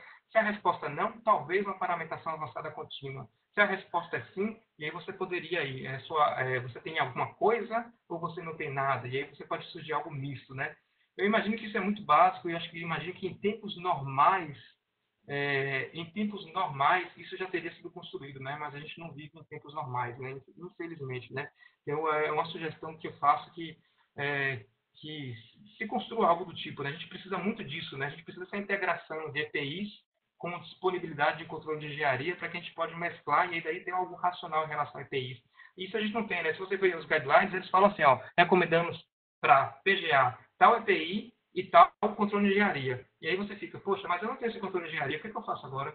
Então a gente fica muito nessa dúvida, né? Então eu acho que é preciso integrar um pouco mais isso, né? A OMS e a Anvisa, que são muito racionais e pé no chão e que trabalham com hospitais de baixa estrutura, tem que reconhecer isso aqui para dimensionar os EPIs conforme a estrutura de cada hospital. Mas é isso, espero que um dia isso chegue, né? E o que não ajuda é isso, né? E aí, infelizmente, fica uma crítica, né? O que não ajuda é exatamente isso, só atrapalha, né? Então, cada sociedade, cada associação, cada colégio brasileiro de especialidade quer colocar a sua especificação e a sua indicação. Isso é surreal, isso não existe. A instituição, ela segue a Anvisa, ela segue a MS, ela segue a CDC, ela segue um órgão oficial e ela deve seguir nesse caminho. Colocar recomendações individuais, sem conversar com a BIH, que é a Associação Brasileira de Infecção, sem conversar com a SBI, é realmente muito frustrante, cria muita confusão para dentro do hospital. A gente vê praticamente gente querendo fazer ultrassom com capacete da NASA, então é surreal e fica a minha crítica a isso. Isso não deveria ser feito. Eu sei que isso é feito com a genuína intenção de proteger o profissional, isso é muito válido, todo mundo quer ser protegido, mas isso deve ser racional e tem que ser construído em forma de conjunto por quem entende do assunto. Então, isso não pode ser de forma tão independente assim. Eu não poderia finalizar essa apresentação sem homenagear todos os profissionais de controle de infecção, infectologistas, enfermeiros e demais categorias, que a maior parte das pessoas tem trabalhado menos, né, durante essa pandemia de Covid, e esses profissionais têm trabalhado muito, muito, muito mais, né, tempos estressantes, mas vamos conseguir, vamos em frente. Pessoal, esse é meu e-mail, então, como eu falei para vocês, pode me mandar e-mail, que eu mando a apresentação, não se preocupe, e obrigado pela presença de todos, vamos em frente. Obrigado, Alan, pela apresentação extremamente informativa, muito rica. Ficam aí mais evidentes ainda seu conhecimento, seu bom senso, sua sensibilidade em torno desse tema. Enquanto as pessoas se preparam para fazer perguntas que podem ser feitas pelo chat ou pedindo a palavra através da mãozinha que está ao lado do seu nome, basta clicar em cima, eu vou passar a palavra para nossas debatedoras, Olívia e Débora, e deixo aí uma provocação, uma pergunta direta, na realidade, a elas duas, com base nesse último slide de Alan. Nós temos aqui, tivemos em determinado momento 100 pessoas nessa sala virtual, hoje temos 80, agora nesse momento 89, certamente de categorias profissionais diferentes, especialidades muito diferentes. E o que é que vocês diriam a essas pessoas em termos de orientação no meio dessa profusão de recomendações das mais diversas e díspares a partir dos órgãos de classe, dos conselhos e das sociedades de especialidade? Boa noite a todos. Queria agradecer o convite, agradecer ao Alan e à Olívia pelo convite, dar parabéns para o Alan pela excelente apresentação. Acho que tudo que ele falou eu concordo, gênero, número e grau. Queria só fazer uma correção. Na verdade, eu faço parte da diretoria da BIH, mas a presidente, a doutora Viviane Carvalho. E eu concordo também com o que o Alan falou. Não dá para cada sociedade, cada órgão, cada associação querer fazer uma recomendação por si só, até porque o que a gente acaba vendo é que todo mundo quer o máximo de EPI, nem sempre isso é o que está realmente recomendado, nem sempre isso é o que vai fazer a pessoa ter mais segurança no atendimento a casos suspeitos e confirmados de Covid. A gente vê que tem uma contaminação grande também na hora da pessoa tirar a sua paramentação. Então, às vezes, nem sempre aquela paramentação astronáutica é a mais segura, você tem que saber colocar e saber tirar. E a gente vê muitas sociedades querendo colocar PFF2, às vezes PFF3 para todos os profissionais. Isso só cria confusão, só cria um desgaste muito grande. Eu acho que a gente tem várias instituições, tanto no Brasil quanto fora, a OMS, a NHS, como ele citou muito bem, a própria Anvisa, tem vários órgãos que estão baseados em evidência científica para falar suas recomendações. E quando você pega vários órgãos falando cada um uma coisa diferente, você só cria muita angústia, muito medo e muita confusão num momento já tão difícil que é essa pandemia. Acho que vai ter que responder a sua pergunta, Eduardo. Acho que era isso que eu queria falar, nada mais. Olívia, quer falar alguma coisa?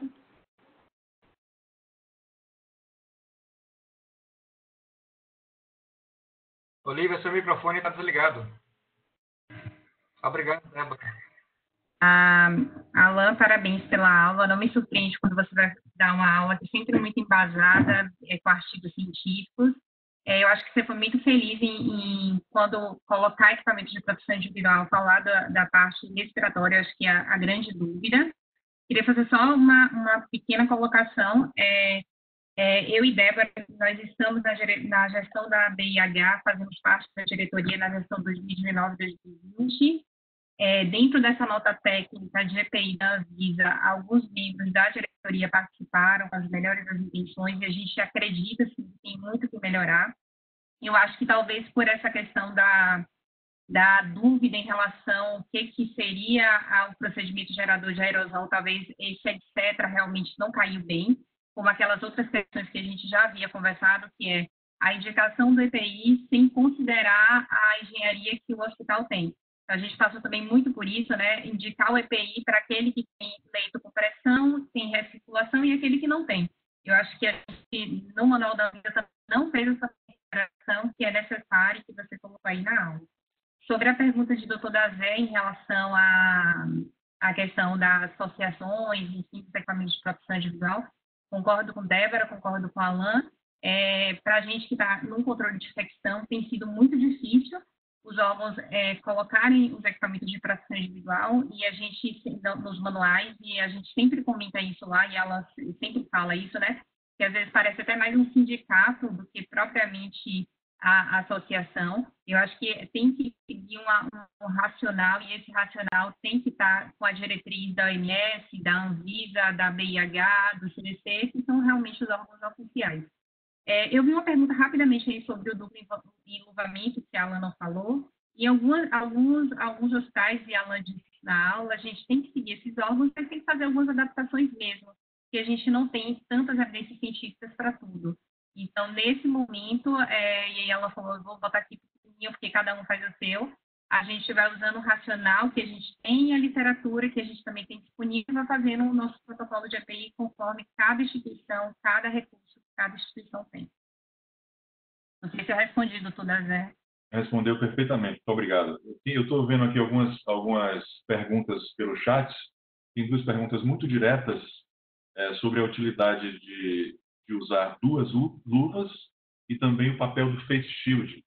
Olivia, Débora e Alan podem se manifestar. Quem foi que perguntou? Não, tudo bem. Sobre duplo enluvamento, a nota técnica 04 da Anvisa não recomenda. Então, está lá bem expressa que não recomenda. No entanto, naquela meta-análise da Cochrane que eu coloquei para vocês, tem 2 estudos lá onde usou-se duplo enluvamento e houve benefício na redução de contaminação, né? Então, houve algum benefício.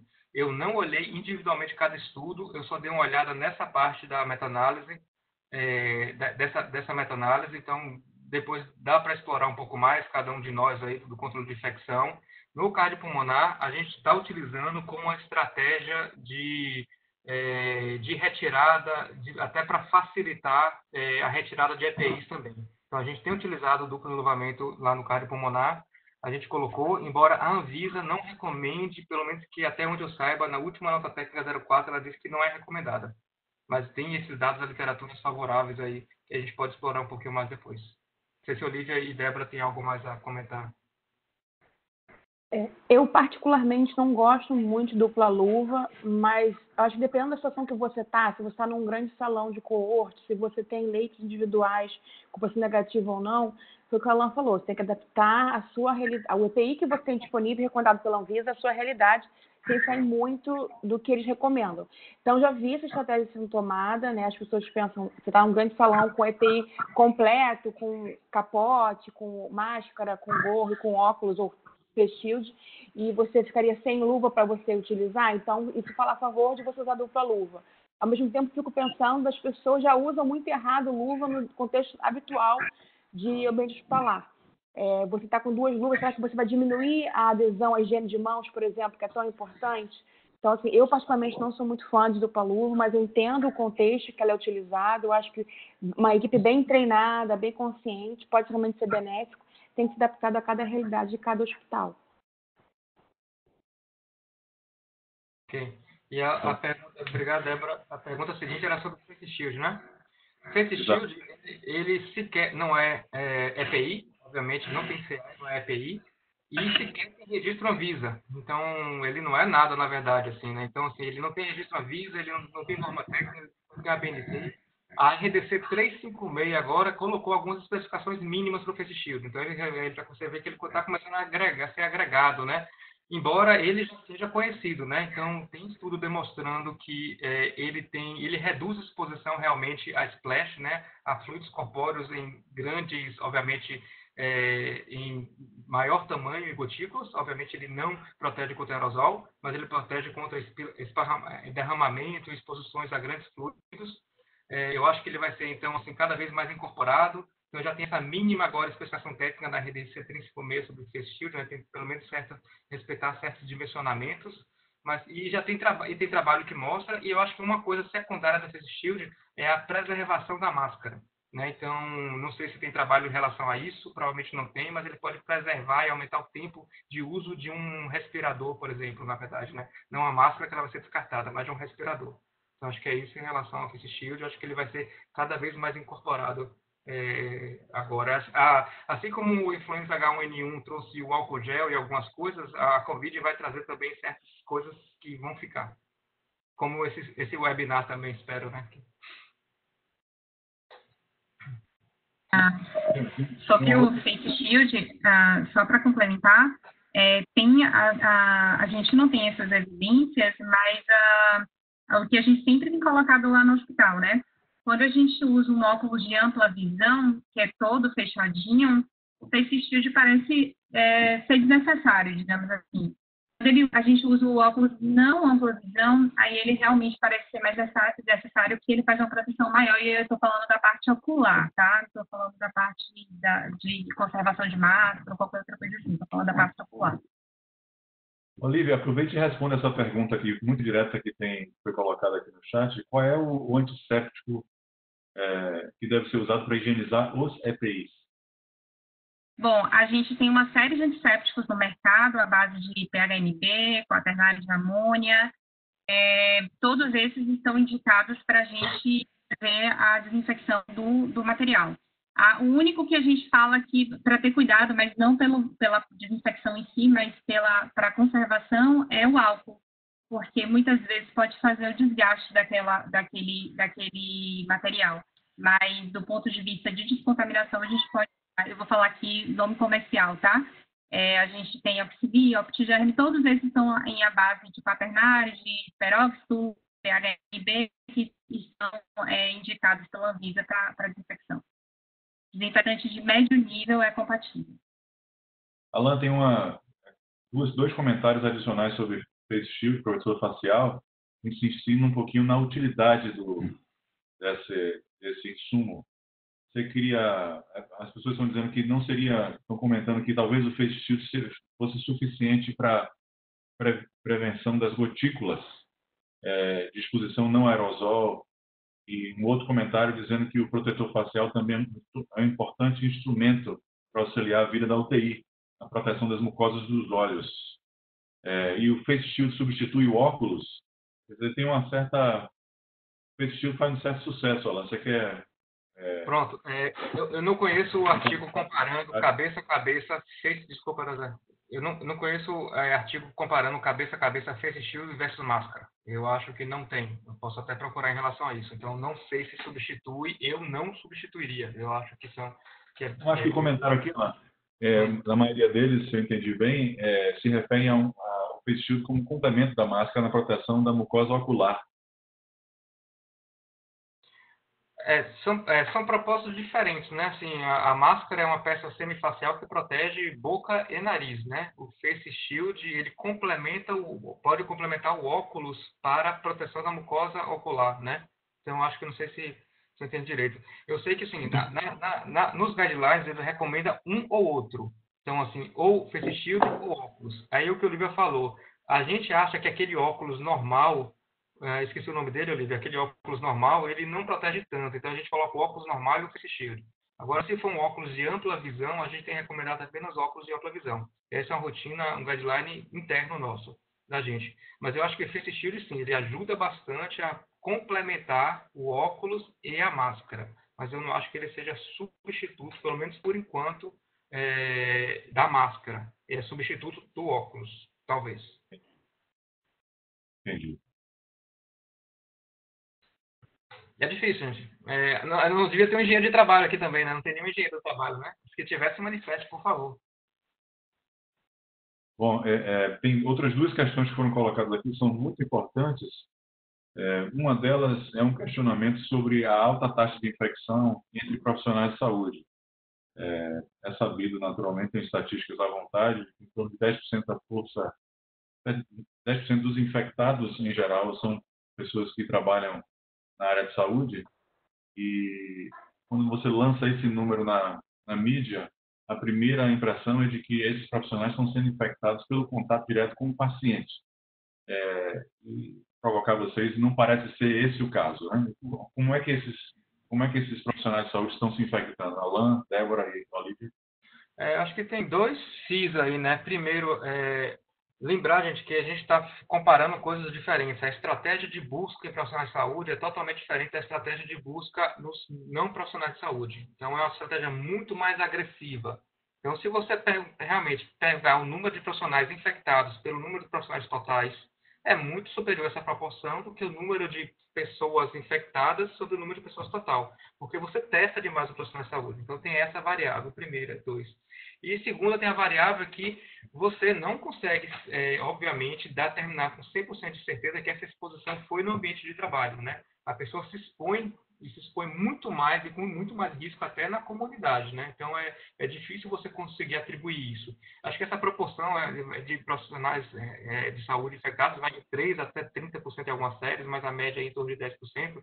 Mas eu acho que tem que levar em conta esses dois fatores. A estratégia de busca é muito mais agressiva nos profissionais de saúde, é um. E dois, a incapacidade de excluir, e é muito mais provável que eles tenham adquirido na comunidade. E isso a gente tem experiência, inclusive, própria, né, de rastreamento de nossos integrantes. Então, sim, isso é bem provável também. Complementando um pouquinho, Alan, isso é importante que se ressalte, porque os profissionais ficam extremamente amedrontados, achando que as infecções, a totalidade das infecções em profissionais de saúde vem da exposição direta com os pacientes, né? O que seria realmente amedrontador, mas na realidade, quando você se expõe ao paciente num ambiente controlado, todo paramentado, o risco de infecção cai enormemente. E o que se vê na prática e o que se vê na literatura é que boa parte dessas infecções são adquiridas na comunidade. E quando são adquiridas no hospital, elas são adquiridas indiretamente, pelo convívio com outras pessoas que trouxeram a infecção da comunidade também. Então, é preciso conhecer esse dado muito bem, porque não adianta ser absolutamente rigoroso na sua proteção diante do paciente e vacilar na sua proteção no convívio profissional fora do ambiente assistencial direto. Porque aí a contaminação ocorre e ocorre com frequência. Isso é muito comum, ser um profissional bem paramentado na unidade assistencial e totalmente não paramentado e aglomerado numa copa, por exemplo, né? Então, tem que ter muito esse cuidado, né? E também, provavelmente, em casa, né? Então, o número, tem que ter muito cuidado, né? Quando vem esse número frio, assim, sem nenhuma análise, como essa feita por Darzé. Então, realmente, de fato, tem que ter muito cuidado. Só complementando o que o Alan falou, eu concordo com o que ele falou. A gente atualmente está testando só Covid em pacientes de errado muito grave, os casos leves não sendo testados. E o profissional de saúde, até para a força de trabalho não ficar esvaziada, a gente faz uma busca muito mais ativa e agressiva. No Rio a gente está mais à frente, eu acho que vocês, do ponto de vista de pandemia, de número de casos. E agora já tem quase 2 meses, há 1 mês e meio atrás, quando começou, meados de março, quando começaram a aparecer os casos no Rio de Janeiro, eu tive casos de profissionais de saúde no hospital, em vários profissionais, e não tinha paciente internado. Então, eles tinham tido contaminação em comunidade, ou porque na época não tinha viagem, não tinha um ou outro caso que tinha histórico de viagem internacional, outros que não tinha, a grande maioria não tinha histórico de viagem, mas é uma infecção, uma transmissão comunitária, adoecendo por Covid. Ocasionalmente, você tinha transmissão entre colegas do mesmo serviço, por sessão, quando ainda tinha aquelas reuniões de aglomeração, não tinha tanto reunião via Zoom, via Skype difundida. Então, a gente começou a ver a profissional de saúde adoecendo transmissão comunitária. Agora, nesse momento, não tem como saber se ele se contaminou na comunidade ou no hospital, porque a comunidade, de forma geral, está sendo empregada de assistência social. E os médicos, enfermeiros, fisioterapeutas e demais membros da área de saúde estão saindo de casa para trabalhar, né? E invariavelmente vai para o trabalho e volta para casa. Então, não tem como você saber onde é que foi essa exposição. Mas eu achei importante compartilhar isso, de que as primeiras dezenas de profissionais de saúde que eu tive com Covid num dos hospitais que eu trabalho foi exposição comunitária, não foi hospitalar. Tá? Eu acho isso importante. A gente sabe que as pessoas estão com muito medo, estão ansiosas, mas se garantir a questão do de mãos, uso de EPI corretamente, colocação e retirada, não ficar passeando pelo hospital com EPI de Covid, tem colegas falando isso. O pessoal quer o EPI completo para ficar no covidário, e depois quer passear pelo hospital com aquele EPI. Não dá. Então, assim, o comportamento humano é um pouquinho difícil de conseguir compreender. A gente tem transmissão comunitária, não tem como a gente saber o que é comunitário e hospitalar, a gente quer que as pessoas sigam o que é recomendado com relação à prevenção, com relação à exposição, com relação à EPI, e é muito difícil de conseguir separar realmente isso.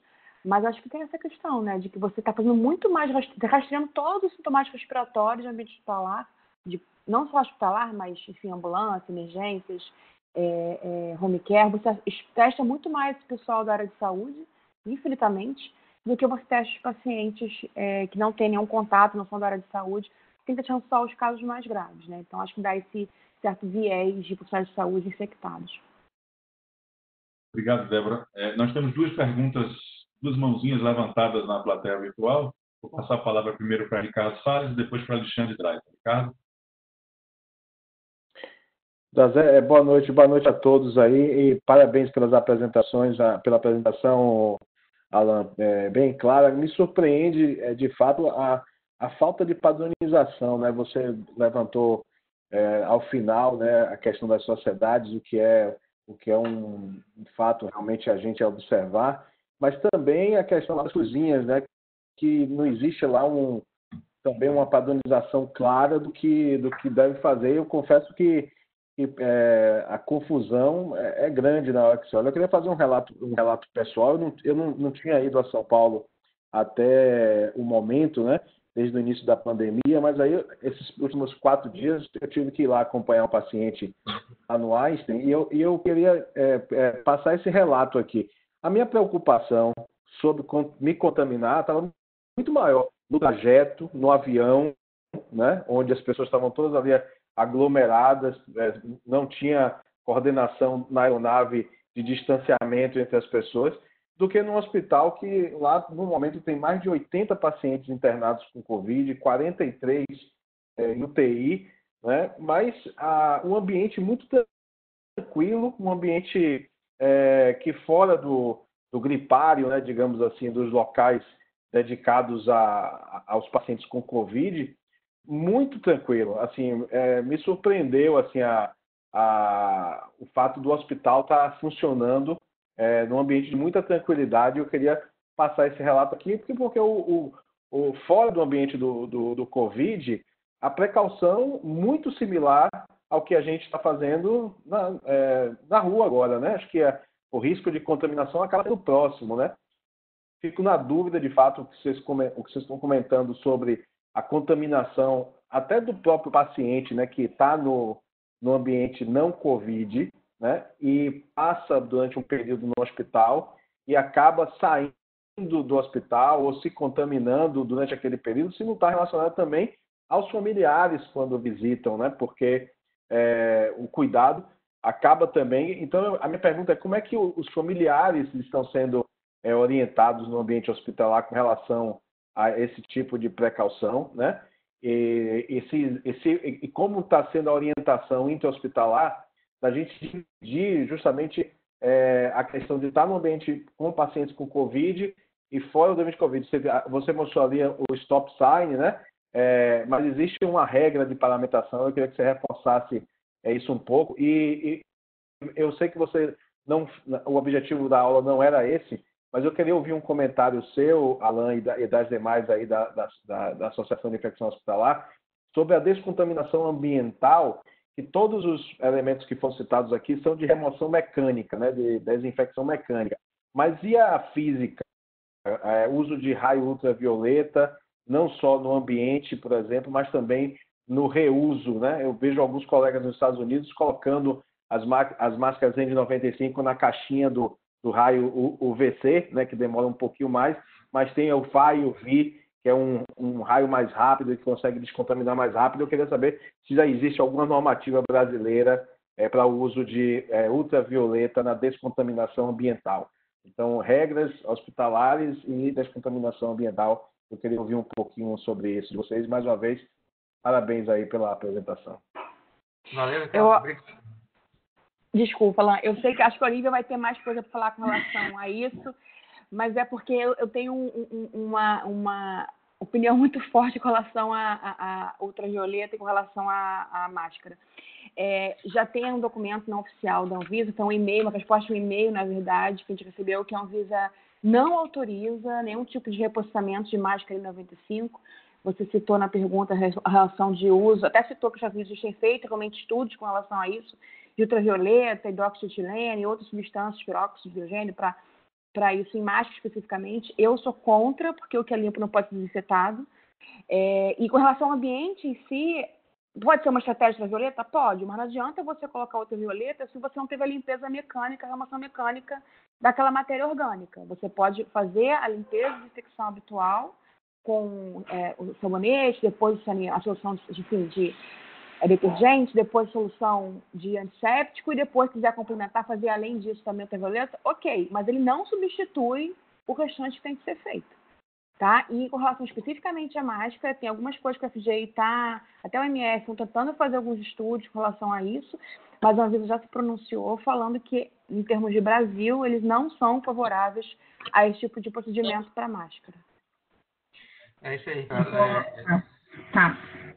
Olivia? Tá. Pode falar, Olivia. Doutor Ricardo, boa noite. Eu vou começar falando sobre a questão da questão da desinfecção do ambiente, né? Hoje a gente tem feito a desinfecção com os produtos que hoje a gente tem no mercado, como eu falei, falando do Face Shield com base quaternário, PHMB, enfim. Existem outras tecnologias que a gente pode usar, como ozônio, como ultravioleta para o ambiente, e parece que são tecnologias que realmente são viáveis para a gente trabalhar. O problema é que elas não são encaradas hoje, como a Débora falou, como substituta.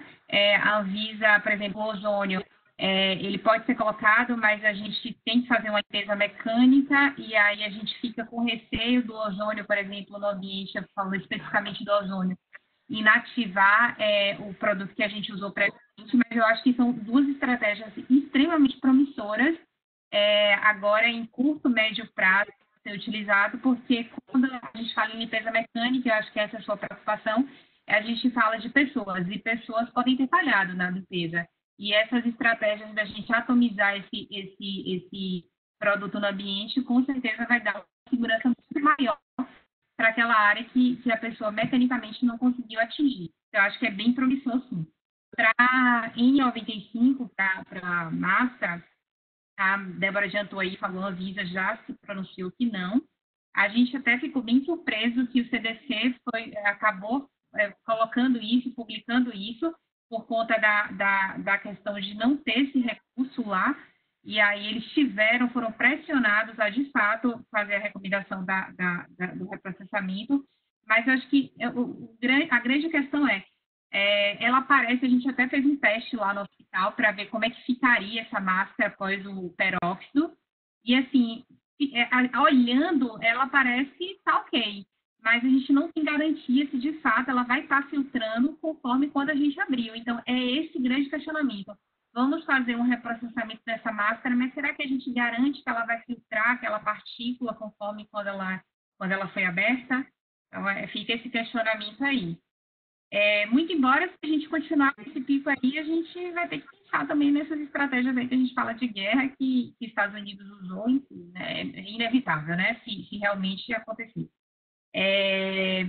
E a outra questão em relação às visitas, e aí eu achei bem importante você colocar essa questão das visitas. Lá no hospital a gente tem feito umas restrições de visita para os pacientes suspeitos de Covid. Eles estão se paramentando. Na UTI não é permitido, então não é permitido visita, muito embora às vezes quer dizer, 2 vezes a gente fez algumas concessões lá dentro. E na unidade mesmo de apartamento, enfim, a gente fez a paramentação que a gente faz para o nosso integrante. Então, a mesma paramentação que o visitante faz, a paramentação que o nosso integrante faz, exceto algumas questões em relação, por exemplo, à roupa corporativa. Não sei se eu te respondi. Isso, doutor Ricardo? Sim, sim. Antes de ouvir o Alan, eu não me apresentei, eu sou cirurgião torácico e a gente acaba lidando também com os procedimentos que disseminam aerosol, né? E a idade vai passando, e eu me lembro na época do HIV, a questão que tinha assim, muito mais preocupação com o paciente HIV naquela época, porque ninguém sabia direito com o que estava lidando, né? E depois as precauções acabaram por ser universais, mas diferente do HIV, que exige ali um ato, uma solução de continuidade, uma contaminação direta, esse vírus está no ar, né? Então, A gente fica sempre com essa sensação de insegurança. E, obviamente, eu concordo, quando eu falei do Rei, não foi na intenção de substituir, mas de complementar a utilização da porque o quintal pode estar limpo quando está no sol, mas se você não passar a vassoura, ele vai ficar sujo mesmo, né? Então, eu não estou falando do V, mas tem alguns trabalhos mostrando que o germe é sensível ao sol, né? Então, ele morre com ultravioleta do sol, então a tendência é achar que a aplicação do FAI-UV ou do UVC, ou o que seja, também seja útil, e principalmente porque ele está falando de ambiente onde, em tese, o germe do ar, o Alan já citou bem que ele não é um radioativo, não sai voando para lá e para cá, mas também interfere na sensação de segurança, né? Então eu queria ouvir um pouquinho mais aí a respeito disso. Antes de Alan falar, só um segundo. Doutor Ricardo, eu sou bem suspeita em falar, eu sempre falo isso de luz, porque meu mestrado é em biofotônica, então eu acredito muito que a luz, em curto, médio prazo, ela vai inclusive substituir isso. A gente usar uma tecnologia muito melhor, e eu acho que essa época de Covid agora vai nos facilitar isso. Eu acho que vai facilitar muito. Assim como o ozônio. Porque ele vai conseguir, se a gente conseguir comprovar isso, a gente é a oxidação do micro-organismo, oxigênio. Então, assim, provavelmente a gente vai ter mais estudos agora para que essa tecnologia seja implantada e que a gente realmente tenha um benefício com isso aí. Vou passar a palavra. Assim, eu sou agora eu quero falar do 254, falando do 222. Aí a gente conversa depois sobre o raio 222, eu quero o contato, a gente fala sobre isso um pouquinho depois. Tá bom? Drayton, sua pergunta? Boa noite. Minha pergunta vai para Alan e gostaria da contribuição das colegas também. Eu tenho, em todas as sessões, um viés muito claro, que é a minha subespecialidade, e tenho colocado as questões que diz respeito, sobretudo, ao contexto do atendimento dos pacientes com AVC agudo, que são pacientes de difícil manejo, sobretudo quando chegam ao hospital na emergência. A gente tem ouvido, Alan, vários relatos cada vez mais frequentes, não só da França como da Espanha, e agora cada vez mais dos Estados Unidos, não só de pacientes mais jovens sofrendo AVC por conta do vírus, e a gente não conhece ainda o mecanismo, mas também, principalmente, esse é o cerne da minha pergunta, pacientes esses que ao sofrerem AVC, que são portadores assintomáticos ou falsos sintomáticos, ou sintomáticos, que chegam sem sintoma aparente ou são transportados pelo serviço pré-hospitalar sem sintomas aparentes e que, no momento do atendimento, se descobrem no pós-tratamento imediato portadores de Covid e que, por uma questão primais da agitação psicomotora, convulsão, difícil manejo, difícil contenção, seja no transporte, seja na emergência, seja na unidade de imagem e seja na hemodinâmica, contaminam vários membros da equipe, sobretudo aqueles no início do fluxo AVC que não são paramentados assim para a guerra, mesmo como a gente faz na hemodinâmica. Partindo dessa premissa, você vê algum racional como está sendo defendido por algumas sociedades no exterior, de que esses profissionais, no atendimento inicial, seja na emergência, no setor de bioimagem, passem a ver esses pacientes específicos do grupo de AVC isquêmico agudo como pacientes COVID positivo, e aí pecar pelo excesso no que diz respeito à paramentação, à proteção para evitar um eventual contágio? Essa é a minha pergunta. Obrigado. Obrigado. Sua pergunta é muito boa, excelente. Obrigado por perguntar. É difícil, né? Eu acho que assim, tem que ter um pareamento, um escalonamento dos EPIs do hospital de acordo conforme o cenário da comunidade. Essa é a minha opinião. Então, num evento, numa ocorrência de uma transmissão muito baixa ou pouco elevada ainda, então você só vai se paramentar para aqueles casos que forem suspeitos ou confirmados. A baixa incidência na cidade não justifica estar todo mundo paramentado, não é custo efetivo, né? Você vai gastar muito para proteger muito pouco. Mas à medida que essa incidência na comunidade fosse elevando, então a probabilidade de você encontrar um indivíduo ainda numa fase sintomática muito inicial ou pré-sintomática, se é que essas pessoas realmente são transmissíveis, eu estou dizendo que se é, então, mas assim, aumenta. Então, aí você pensar que você deve escalonar seu uso de EPIs. Opa, vou começar agora também a usar EPIs, mesmo para aqueles pacientes que não são suspeitos originalmente de COVID. E isso, de fato, aconteceu agora na nota técnica 06, né, que eu apresentei. Então, em centro cirúrgico, em salas de procedimentos, mesmo pacientes não suspeitos, onde você vai fazer um PGA, você deve usar um respirador. Então, isso já é uma tentativa de começar a enxergar, opa, está tendo tanta circulação na comunidade que a probabilidade de chegar alguém sintomático, alguém com o Covid, mas ainda não sintomático, que vai ficar sintomático daqui a 24 horas, mas que eventualmente já está transmissível, já começa a crescer. Então, as pessoas têm que estar paramentadas. E é por isso que veio a nota técnica 06, e é por isso que a gente colocou o respirador, a partir de agora, na hemodinâmica e no centro cirúrgico. É muito bom. Mas aí você pergunta, Alan, e o contato, e as outras coisas, os outros EPIs? Então, lembre assim, que é predominantemente a transmissão respiratória, ponto 1. Ponto 2, espero, e aí foi muito bom ter citado o caso de HIV, porque HIV foi que gerou precaução padrão. Então, você vê precaução padrão, que é esse conjunto de medidas, foi criado na década de 80 e só agora as pessoas estão aprendendo o que é isso. E aí o pessoal pergunta assim, poxa, Alan, eu tenho que fazer, eu queria usar máscara para fazer endoscopia por causa do Covid. Mas é lógico que você tem que usar máscara para fazer endoscopia. Tem risco de exposição de fluidos corpóreos à sua mucosa. Independente de Covid, você tem que usar máscara. Poxa, Alan, eu queria usar um face shield ou um óculos para entubar o paciente na Covid. Não, você tem que usar óculos ou face shield sempre que for entubar o paciente. Há risco de exposição à mucosa.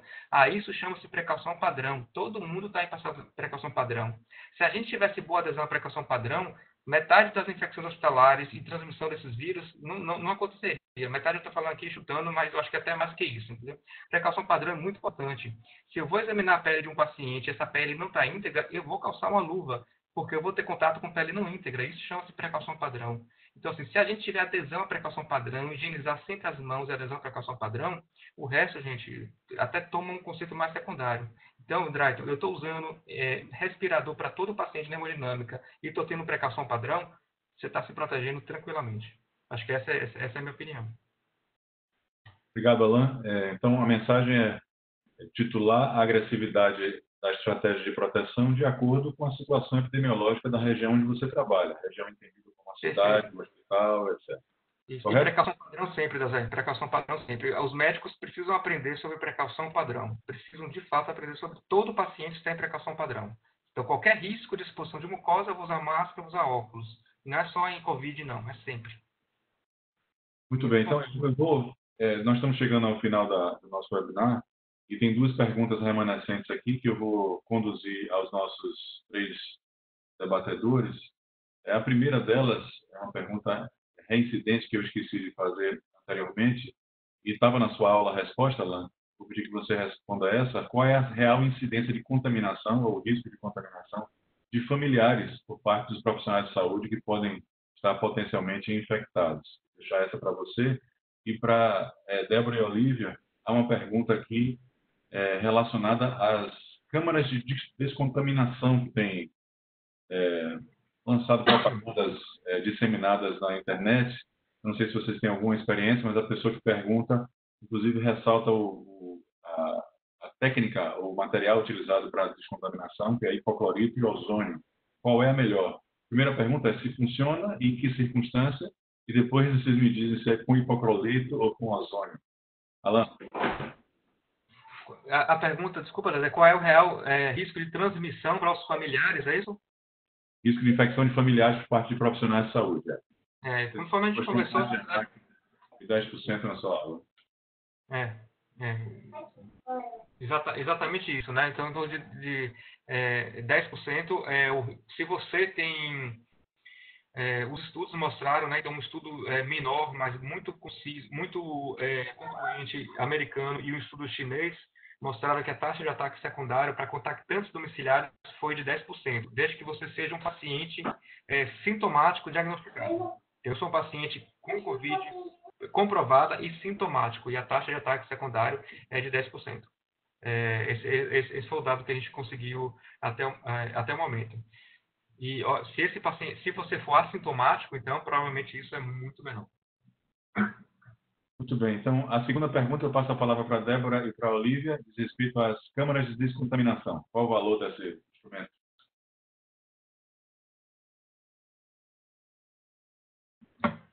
Olívia, microfone. Desculpa. Débora, você quer falar? Não tenho experiência com esse tipo de túnel. Na verdade, eu não curto muito a ideia, não tive experiência de usar ele, na verdade, não curto muito a ideia. Eu acho que o túnel usado aleatoriamente com sua cidade não vai ter nenhum tipo de benefício. Eu não sei se teria algum benefício na entrada ou saída do hospital, mas eu fico preocupada também com o tipo de, além de se é ou não eficaz, que eu realmente não tenho evidência se é ou não, eu teria que parar para poder rever especificamente. Eu fico preocupada também com qual o tipo de produto que você vai colocar, se não vai ser tóxico para o usuário, né? Eu acho que você jogar hipoclorito na roupa do profissional de saúde que está chegando ou saindo do hospital não vai ser uma coisa muito agradável. Eu particularmente não gosto, Olívia. Acho que você vai conseguir falar melhor do que eu com relação a isso. Eu também não tenho experiência, já vi alguns, mas não tenho experiência. Foram duas perguntas, né? Se ele de fato é efetivo e qual que seria o melhor, de ozônio ou de hipoclorito. Na minha opinião, não, assim, bem assim, eu acho que é muito mais para as pessoas terem alguma segurança psicológica sobre o assunto, mas de fato, imagina que ele está entrando no plantão, ele está lá jateando hipoclorito ou ozônio, ele vai entrar naquela unidade, ele vai ter contato com os colegas, e se ele não fizer a medida básica, vai ter com o paciente, ele pode se contaminar.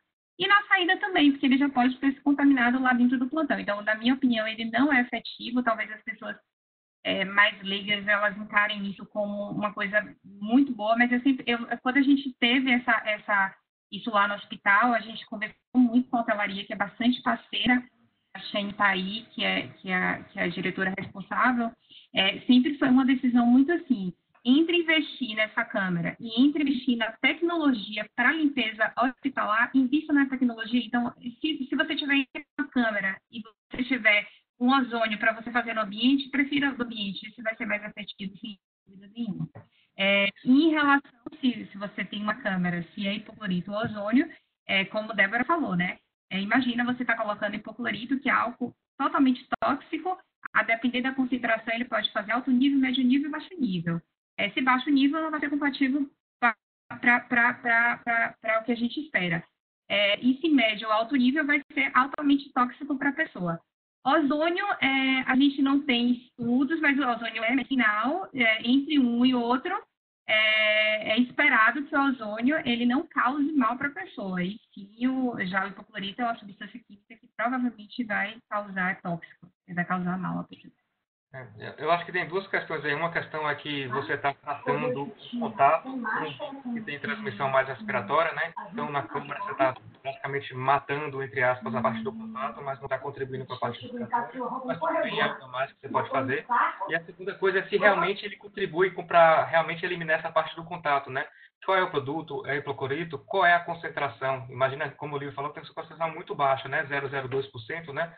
Mas assim ele não faz ele faz uma desinfecção no máximo médio ou baixo nível, né? Depois você pode confirmar isso. E hipoclorito é tempo dependente, é exposição dependente. Então precisa de um tempo mínimo de exposição.